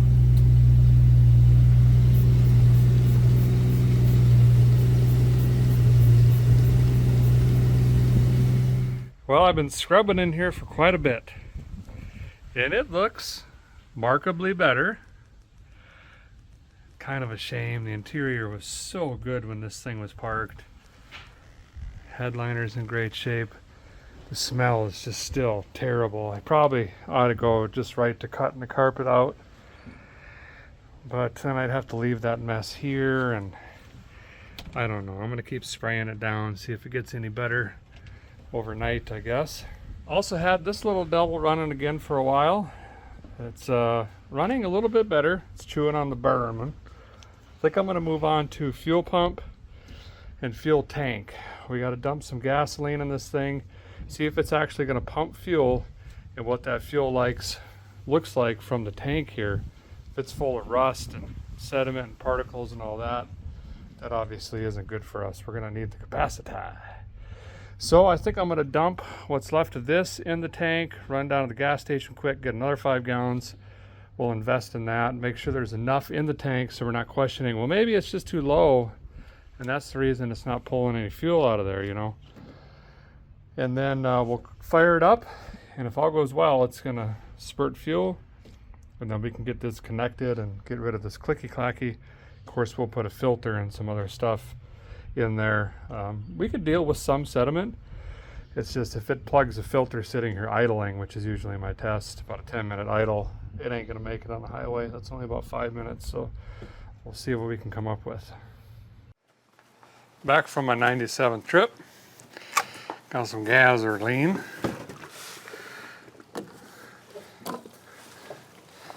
Got to keep a little bit of this. Run it off the clicky-clacky until hopefully we see this pump from the mechanical pump. Most likely what's going to happen is we're going to have to drop the tank on this or run fuel jugs because we're running out of time. Pickup is probably plugged like usual. Whoa, boots got a little bit of a shine there. They needed it, let's be honest. Looks pretty goofy with the interior nice and clean and the exterior dirty. I ain't even going to worry about cleaning it up until we get it home. Getting it home is the priority right now. We'll clean the glass off to keep the smokies off the tail, and also to see if we get it driving, that is. But we'll clean it up later. We have all the right supplies and tools. And that should be enough to pull some fuel. Let's fire it up. See what it says. All right, let's pray we got something easy. We want to see fuel coming out of that. Okay. Oh. Here we go.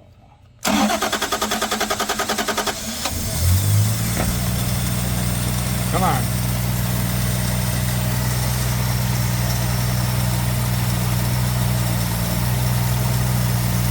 There, maybe. Come on. It's trying.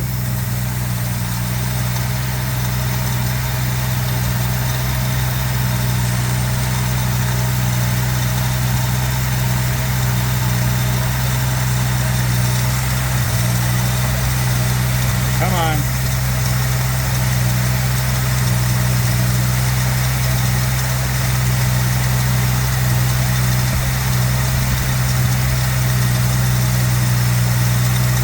Not going to be enough.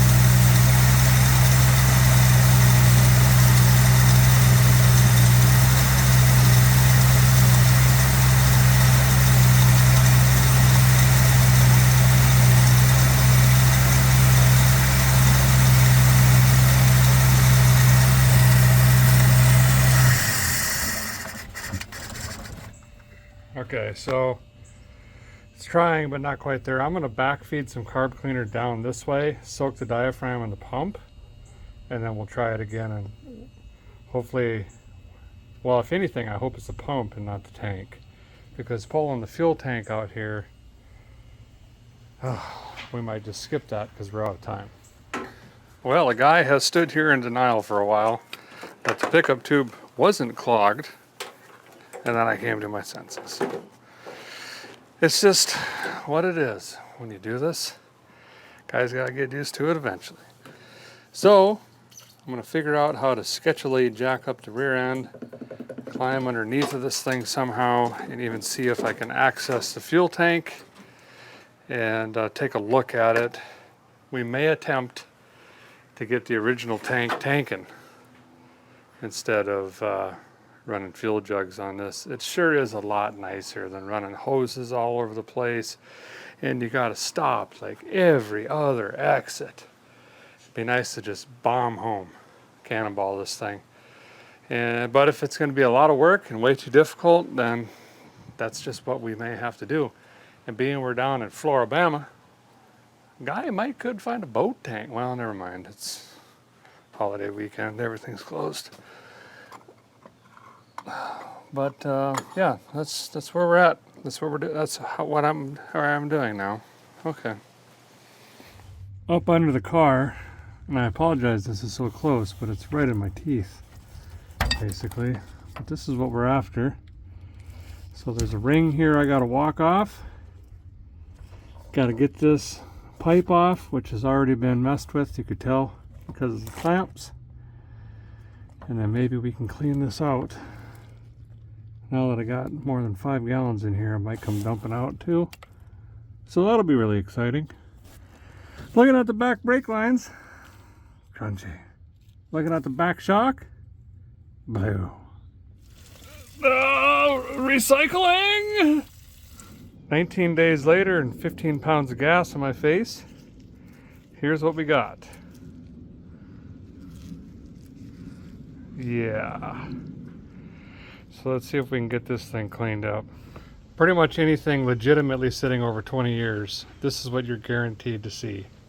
That's just plugged solid with all the impurities and contaminants in the fuel, and that'll come up through here. We just did this on the Bipolara. We're gonna have to do the same thing. I'm gonna scrounge around, try to find some wire or something. Here's a chunk of wire right here, actually. See if I can borrow some of this, and we'll have to just keep working it through this passage until we get it cleared up. I got this little flat screwdriver here. Since we got a nice horizontal shot, I'm gonna try to work this through. Boy, this one is really plugged. And then I hit her with a little bit of juice. Takes time. Fill this up. And then we'll let the juice work with us, see? Oh yeah. All right, if we can get this working today, that'll be a big victory. And then tomorrow we got brakes. After I drive 1,000,000 miles to get wheel cylinders, we can get back to work on that. And then see if this thing moves in the 11th hour, and see if we can make it home. It's gonna take a while. I'll keep working on this. Just had a wild idea, and I just heated this up with a torch in the elbow right here, where there was still gunk, and it just started flowing out like tar. So I'm gonna keep doing that and see if I can clear this up, and then that'll be a trick we can put in our tool bag to get these unclogged quickly, especially around like elbows like that. Don't really want this float. Burn, there we go. But that can burn all it wants to and get hot enough to get more of this stuff out. Looks like it's down to the end now. I could see it. I know you guys can't. Whew! Tell you something about something.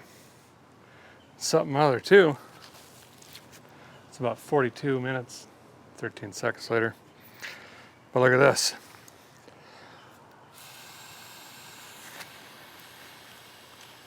I haven't figured out how to play music yet, but it's passing fuel. Now I will light this float on fire because all this gunk on here is it's super heavy. So it's just gonna sink. Put a piece of rubber hose on here, try to get this reinstalled tonight before the sun goes down. Wouldn't that be something? Are we getting something done finally? I can't believe it. I got to, I'm looking right at it. Looks like a marshmallow. I gotta be careful where I'm dripping this stuff. It's funny, it's turning back into fuel. I don't know if you guys can see that dripping. That's pretty wild. She's really going. I better put her down. I'll let that eat. Yep. So it's a small fire. It's in the sand. It'll be fine. Got a firework going on over here. I think there must be a hole in this, and there was some actual gas in the pickup. So that didn't help. Oh.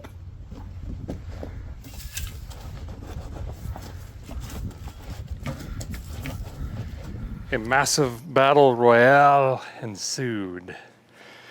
Smashed my arm in half, but I think I got the sending unit back in the tank. And you are not going to believe this, but I've got to go for another run. Get some more fuel. Then we'll see if this thing is going to run off the tank. If so, massive victory, and I think the only thing we've done so far.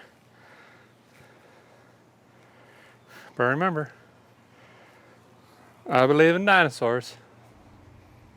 Well, I'm back in gray, ready to go. Got it filled up when I filled up. There's 5 gallons in it. Battery's hooked up. This time this is jammed into this because hopefully we won't need that anymore.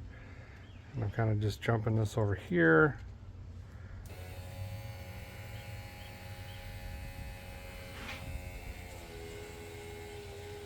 Okay, that sounds like that's filling.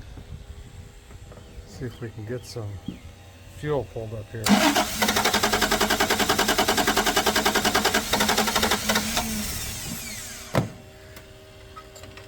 Nothing yet. Let's be hopeful. Come on.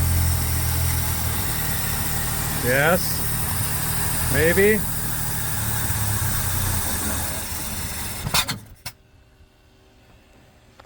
It's kind of trying. Come on.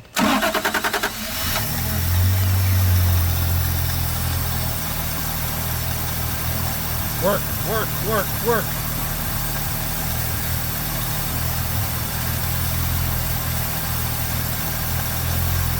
What, is that whole line clogged? Can't be.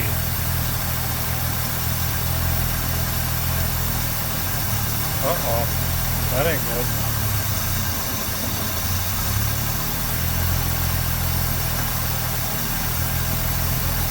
Yeah, it should be spraying fuel by now. So we got another issue.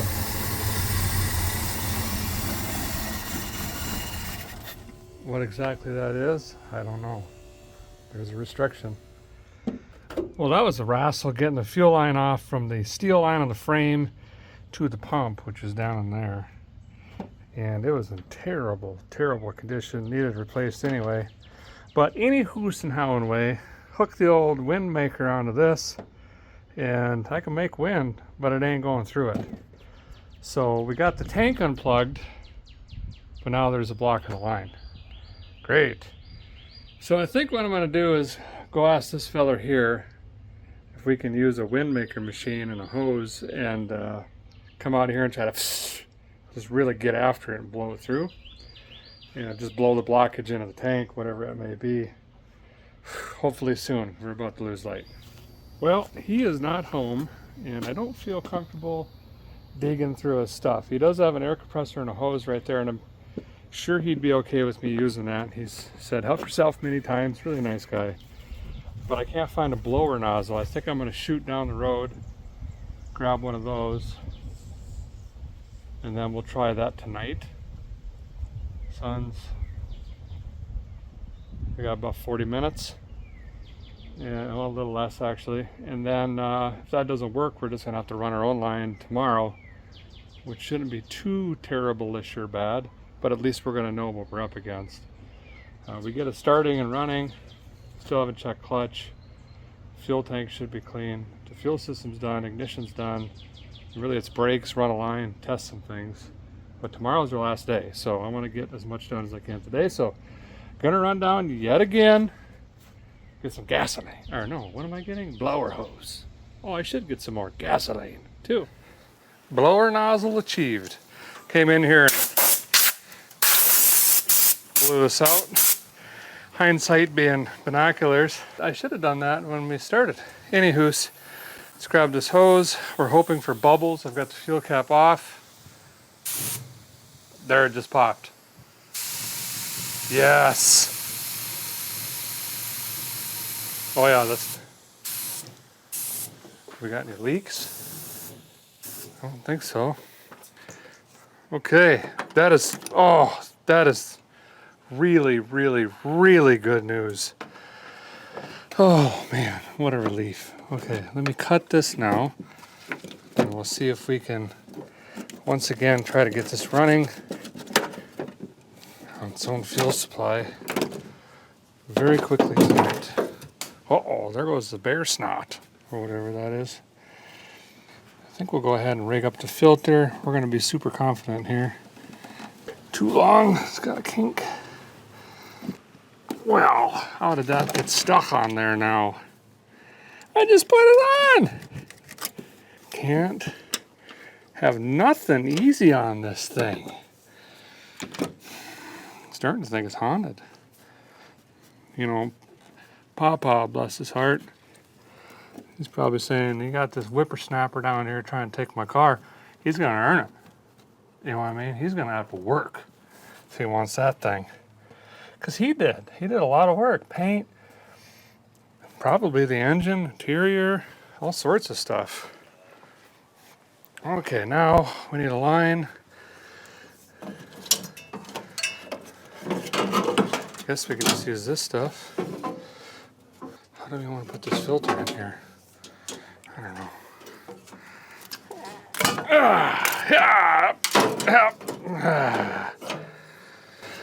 Okay, if this is going this way, do we put it up here like this? We can change it.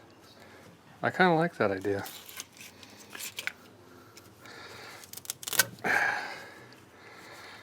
Maybe something like this. Okay. I'll end up zip tying this at some point, but now we got a filter up here, easy to reach, easy to see. Let's fire it up and see if we'll pull fuel from that tank.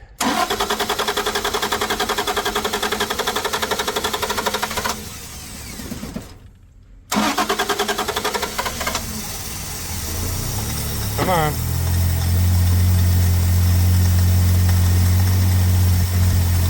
Oh boy. Should be pulling.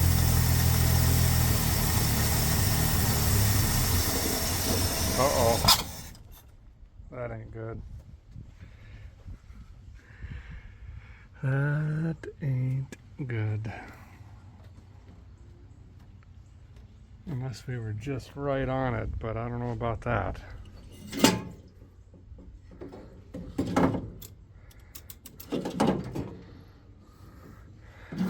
Prime it and try again.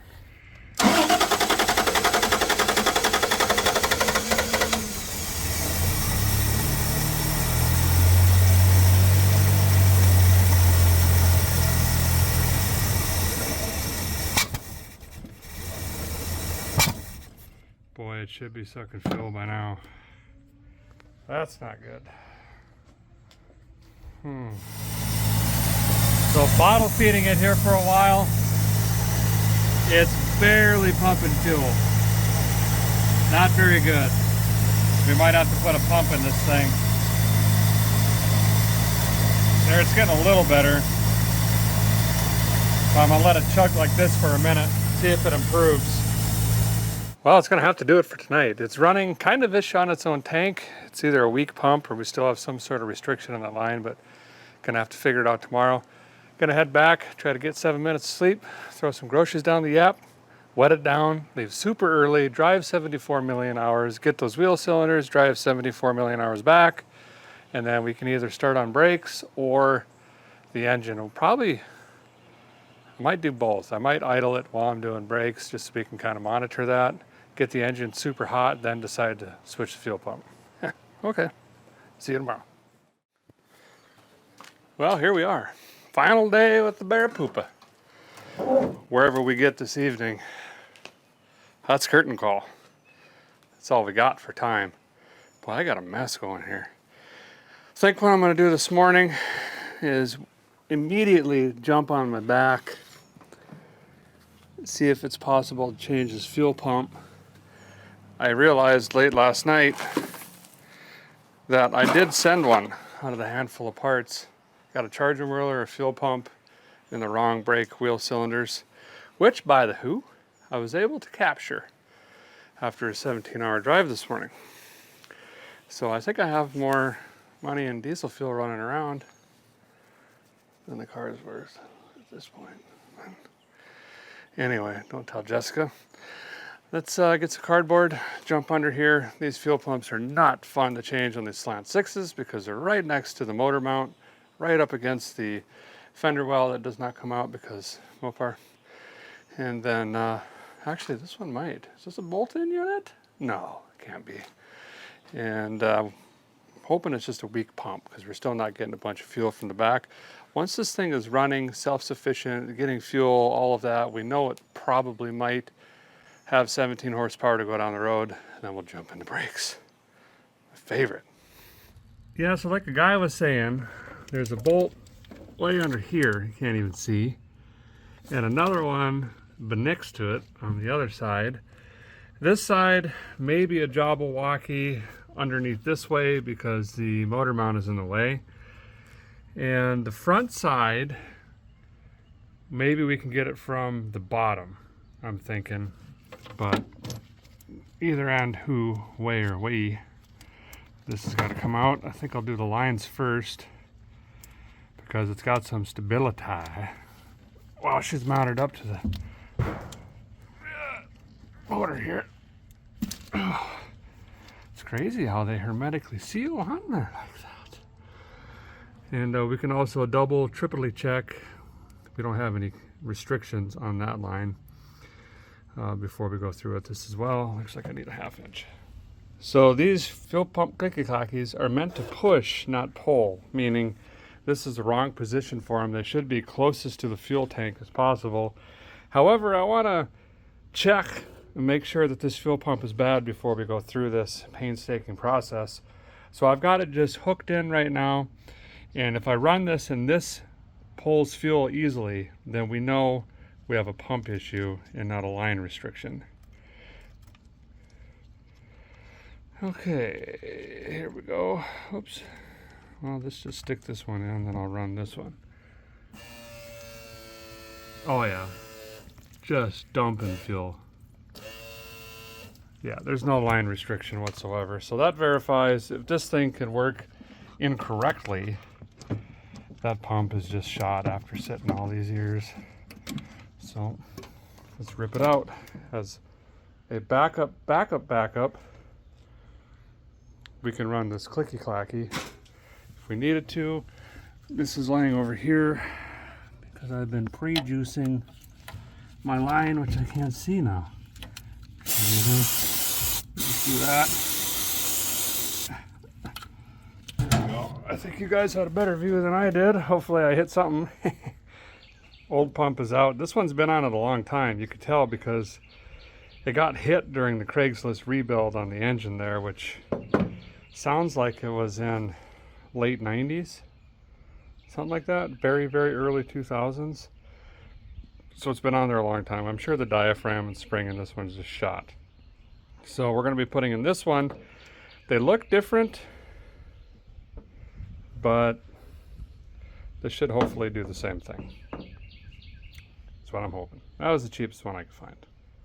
Okay, that fuel pump is in. That design was a little bit easier to get the bolts started, actually. Had to bend up the supply line a little bit, pull the coil out to get it started. Let me turn that so it doesn't arc. There we go. But I think I'm going to make a change here. I've only got this one filter right now. I got enough line here. So I'm going to take this filter and put it here and then make a loop. So the filter is before the pump.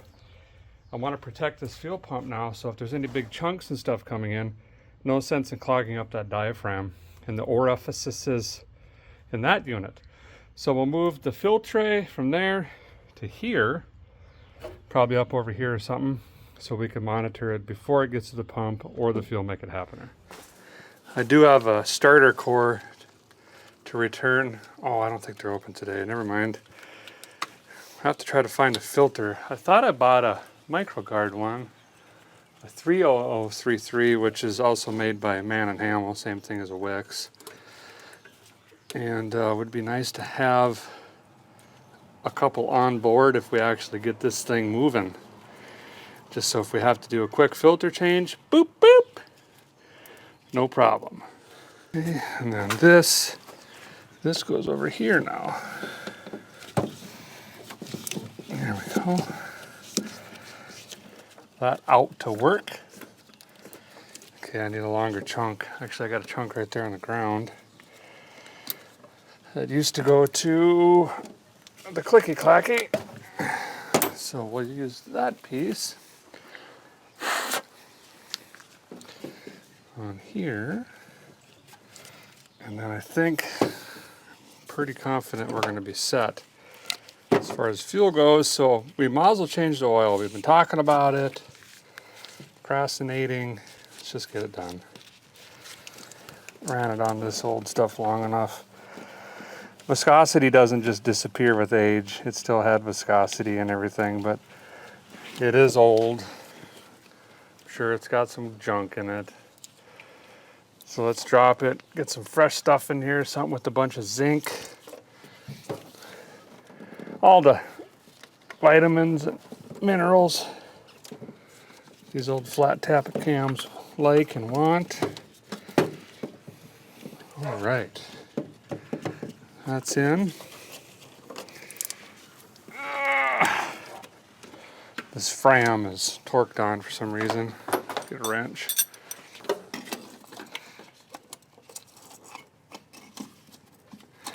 I can even fit my wrench in here. What in the devil? Well, help me understand this. Why you gotta have it 900 foot-pounds? There we go. Ugh. Let's get rid of that thing. Of course, we're throwing a Wix back in. We want something to actually be filtered. And they're affordable. I ain't gonna lie. Okay. Write the date and the miles on these fellers and fallettes, so someone knows what in the world is going on. There we go. Get my drain pan. Let's get this oil down. Dinosaur juice. Going with 2050. Get some real thick stuff in here. And this has got a lot of zinc and phosphorus. All the dinosaurs and vegetables these little flat tappets need. Unfortunately, can't fill the filters on these because Mopar decided to put that upside down. So, you know, you just run them without oil pressure every time you change the oil. It's fine. It'll eventually come around. Ouch! That is sharp. Watch out. Okay. Got the big gulp on this one. It's pretty good. Not bad. Shaking a little bit. You know, we haven't got to lunchtime yet, if you know what I mean.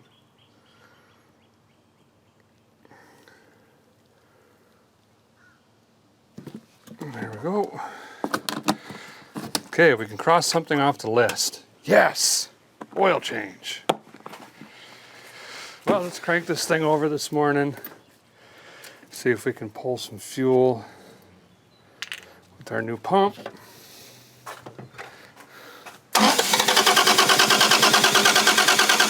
Yeah, it's pumping.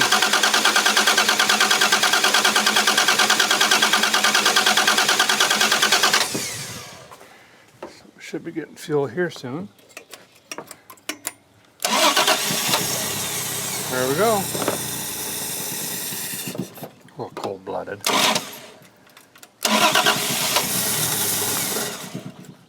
Give her a little bit of choke.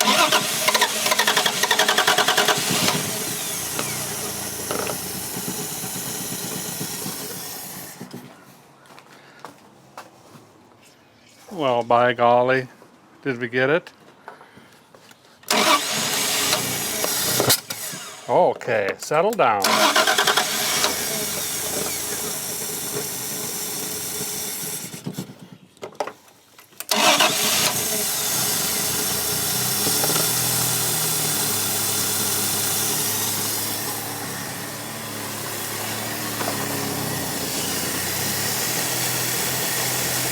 Okay.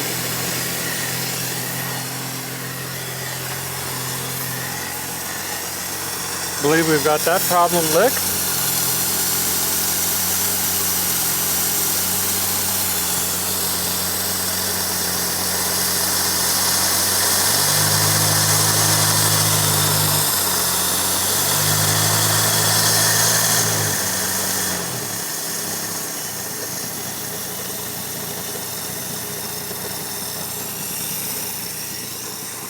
Nice.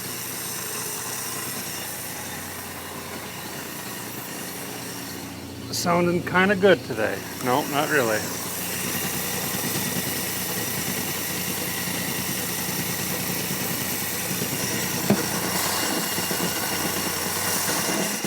Boy, it still does not like coming off idle unless it's hot.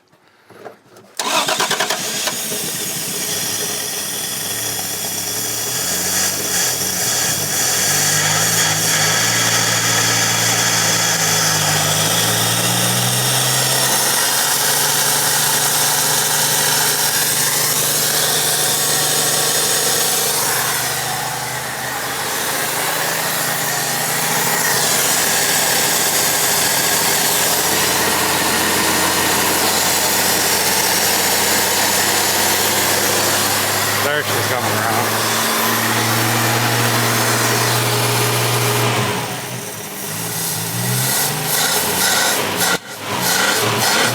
Oh, it runs great. Should easily make 400 miles. I'm nervous this is even going to have enough horsepower to pull itself forward. Anywho's, let's get back to brakes. My favorite.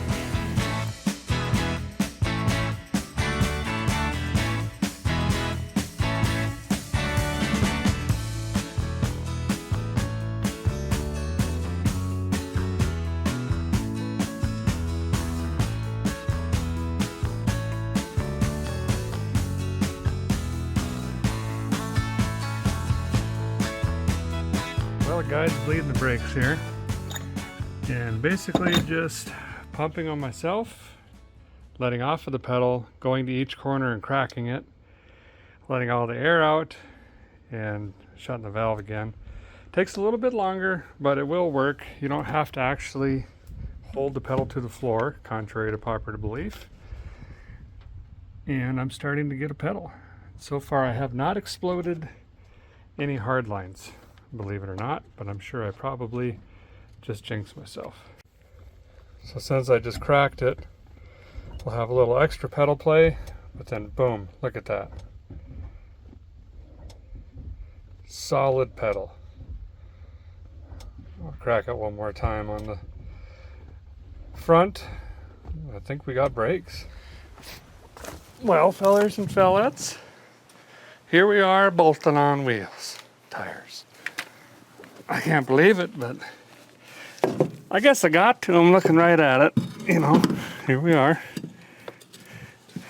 Which means, here in just a minute, I got to fix the throttle on this. It's got that box style linkage I've got to take care of, make something work. And then I'm going to drop this down, throw this in gear, and see if this clutch works, if the transmission works, if it's going to move under its own power. And then what? Do we test this thing? I don't know if we even got time. And does it matter? I think we just jam it on the highway and start ticking miles off. You know what I mean? Okay, good. Glad we agree. Need a socket. Good idea. I took the spacers out of here. I'm not sure why they were in there. Papa must have liked a little wider stance maybe. But the lug nuts weren't really engaging much. Didn't like that. So, and also we only have, well, we're missing one per wheel, I think at minimum. So let's make sure what we have locks up.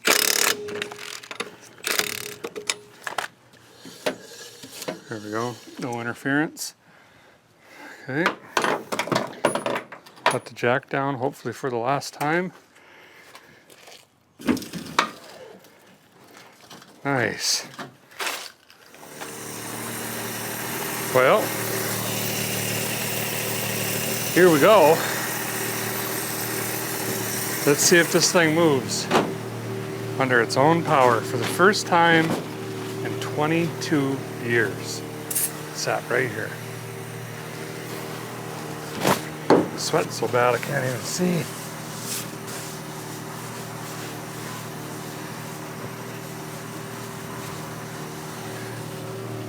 Good enough. See if I can even throttle it inside. Look how touchy the throttle is. Oh, it smells.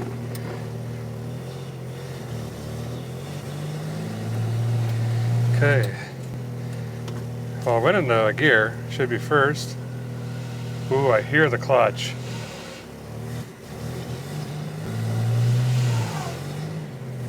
Not wanting to move.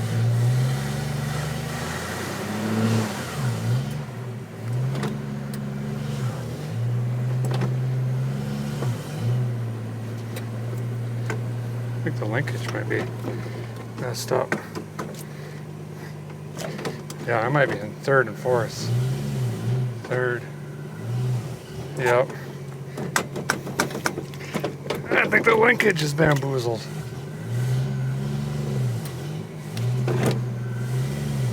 Yep.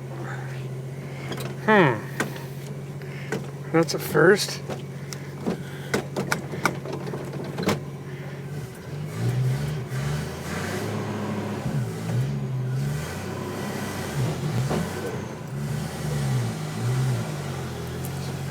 Moves.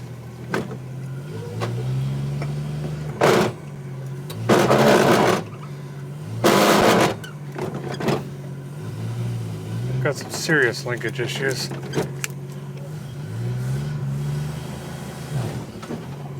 It's wanting to move though.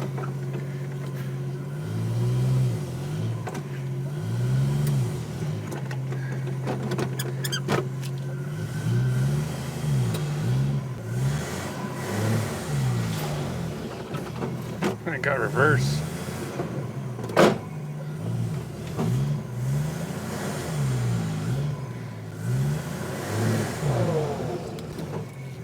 Huh.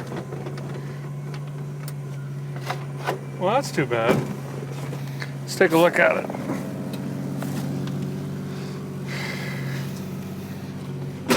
Ha! It moved. Did a burnout. In sand. Okay, it was in sand. This has got to be the dirtiest glass I have ever cleaned. Might have to get a Rosier Blade out first. Well, it's kind of making mud. Yeah, let me figure something else out here. I got a razor knife in the box over here. We'll throw that at it. There we go. Save us some towelage.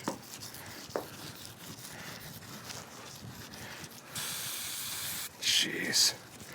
It's got to be 1/8 of an inch thick in some spots.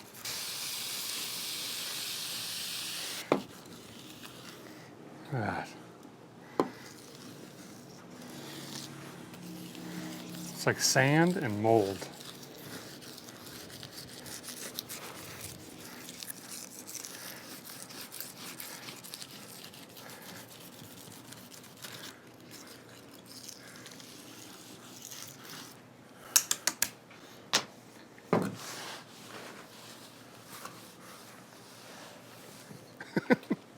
Jeez.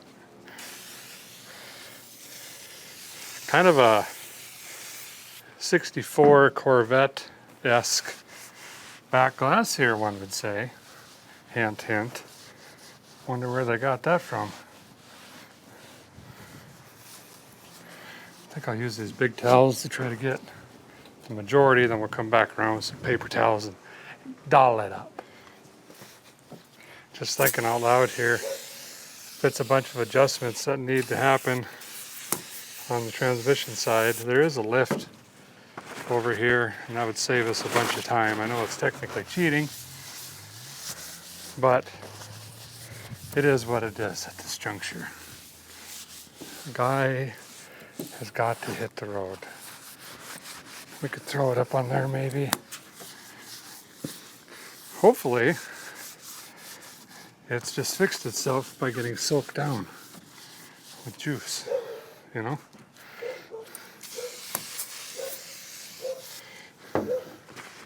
We'll try it again here in a second.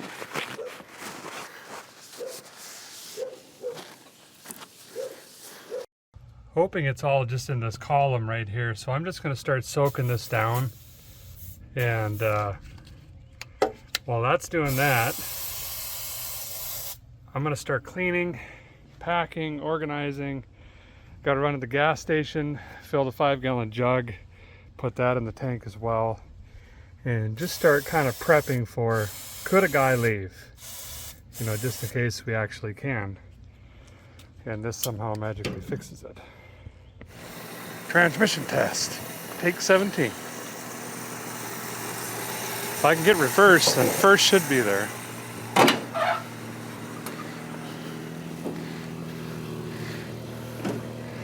Make sure I'm on the right throw. You see?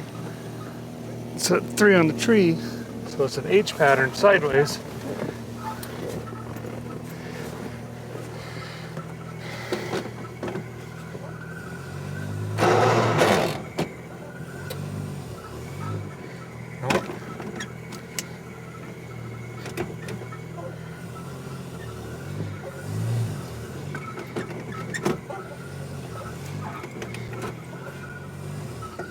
Got nothing but forward gears.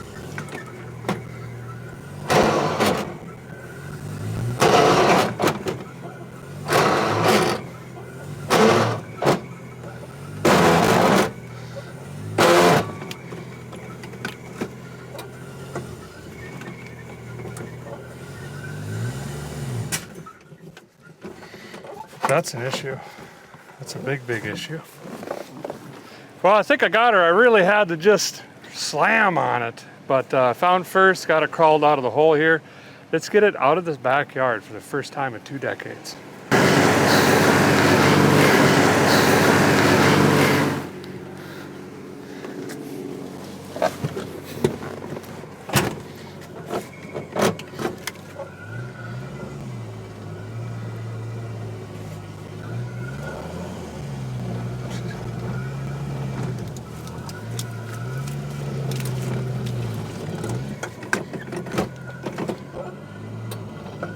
Come on, girl. Pull! Pull! There it goes. Going for a cruise here. We might have to put that charging whirler in. Even the gauge is saying, help! Speedometer's bouncing. Fuel gauge doesn't work. Heat gauge must work. It's getting up towards hot, actually. We'll see what it does with some wind in the teeth here. It drives pretty good. I mean, we ain't going fast, but wheel ain't shaking, it ain't pulling. And pretty good part, look at this. There ain't nothing to write home about, but we got brakes. I'm having Randy go drive the car. This was his grandpa's car, and he learned how to drive manual in it. So you got to. It's family heirloom, you know. Love it. That right there makes it worth all the work.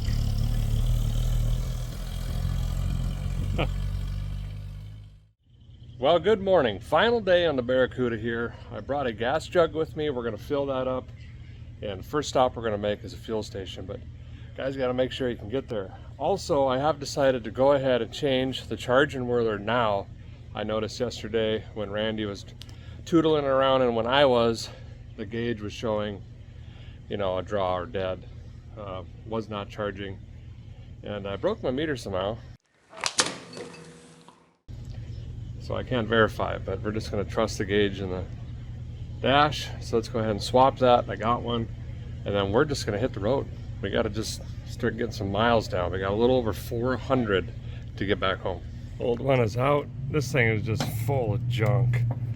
New one's in. That should be the last thing we've got to do. We'll get this fired up and warmed up here and then crawl it back out of the yard. There, now she says it's charging. Let's crawl this over to the fuel station, top it off, and then I'm just gonna find a highway we can jam this thing on.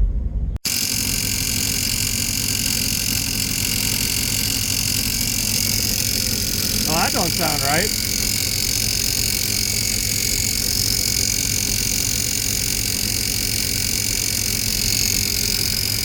Wow.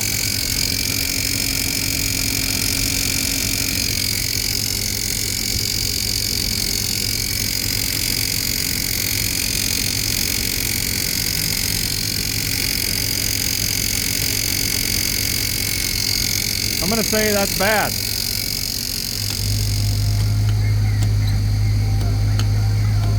Huh. Oh, these stupid pumps these days. This one won't even work. I'm just gonna have to ignore whatever that's doing. Try to get some miles down. And I got the other old one. Not that it was charging very good, but we'll see what happens. Almost got stuck at a stoplight. Yeah, that's running bad, bad, bad. There's no way I'm gonna be able to do highway speed. Third. But any more than that much throttle, which is nothing, just falls on its face, spits and sputters. Boy, I may have to rethink this. I'm not out of town yet. I've stalled it in several intersections. I gotta absolutely melt the clutch of this thing to even get it to move. It has no power whatsoever. And it's starting to get hot, of course, because I'm beating on the thing, trying to keep up with traffic, but 400 miles is looking not good. Not very good. This is all the faster I can get it to go. Very top or front of second gear.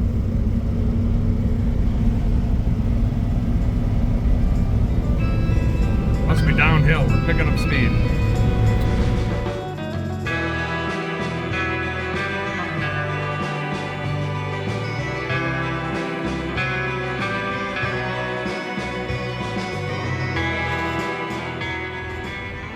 This thing just crawled across me as I was getting out. Some sort of fly or something. Anyway, I think that was it. She's not happy. It's was barely pulling first gear.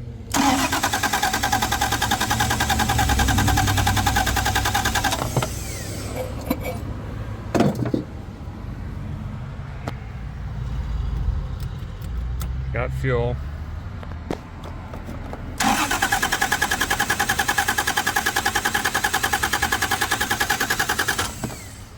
Well, I've been sitting here tinkering around for quite some time now.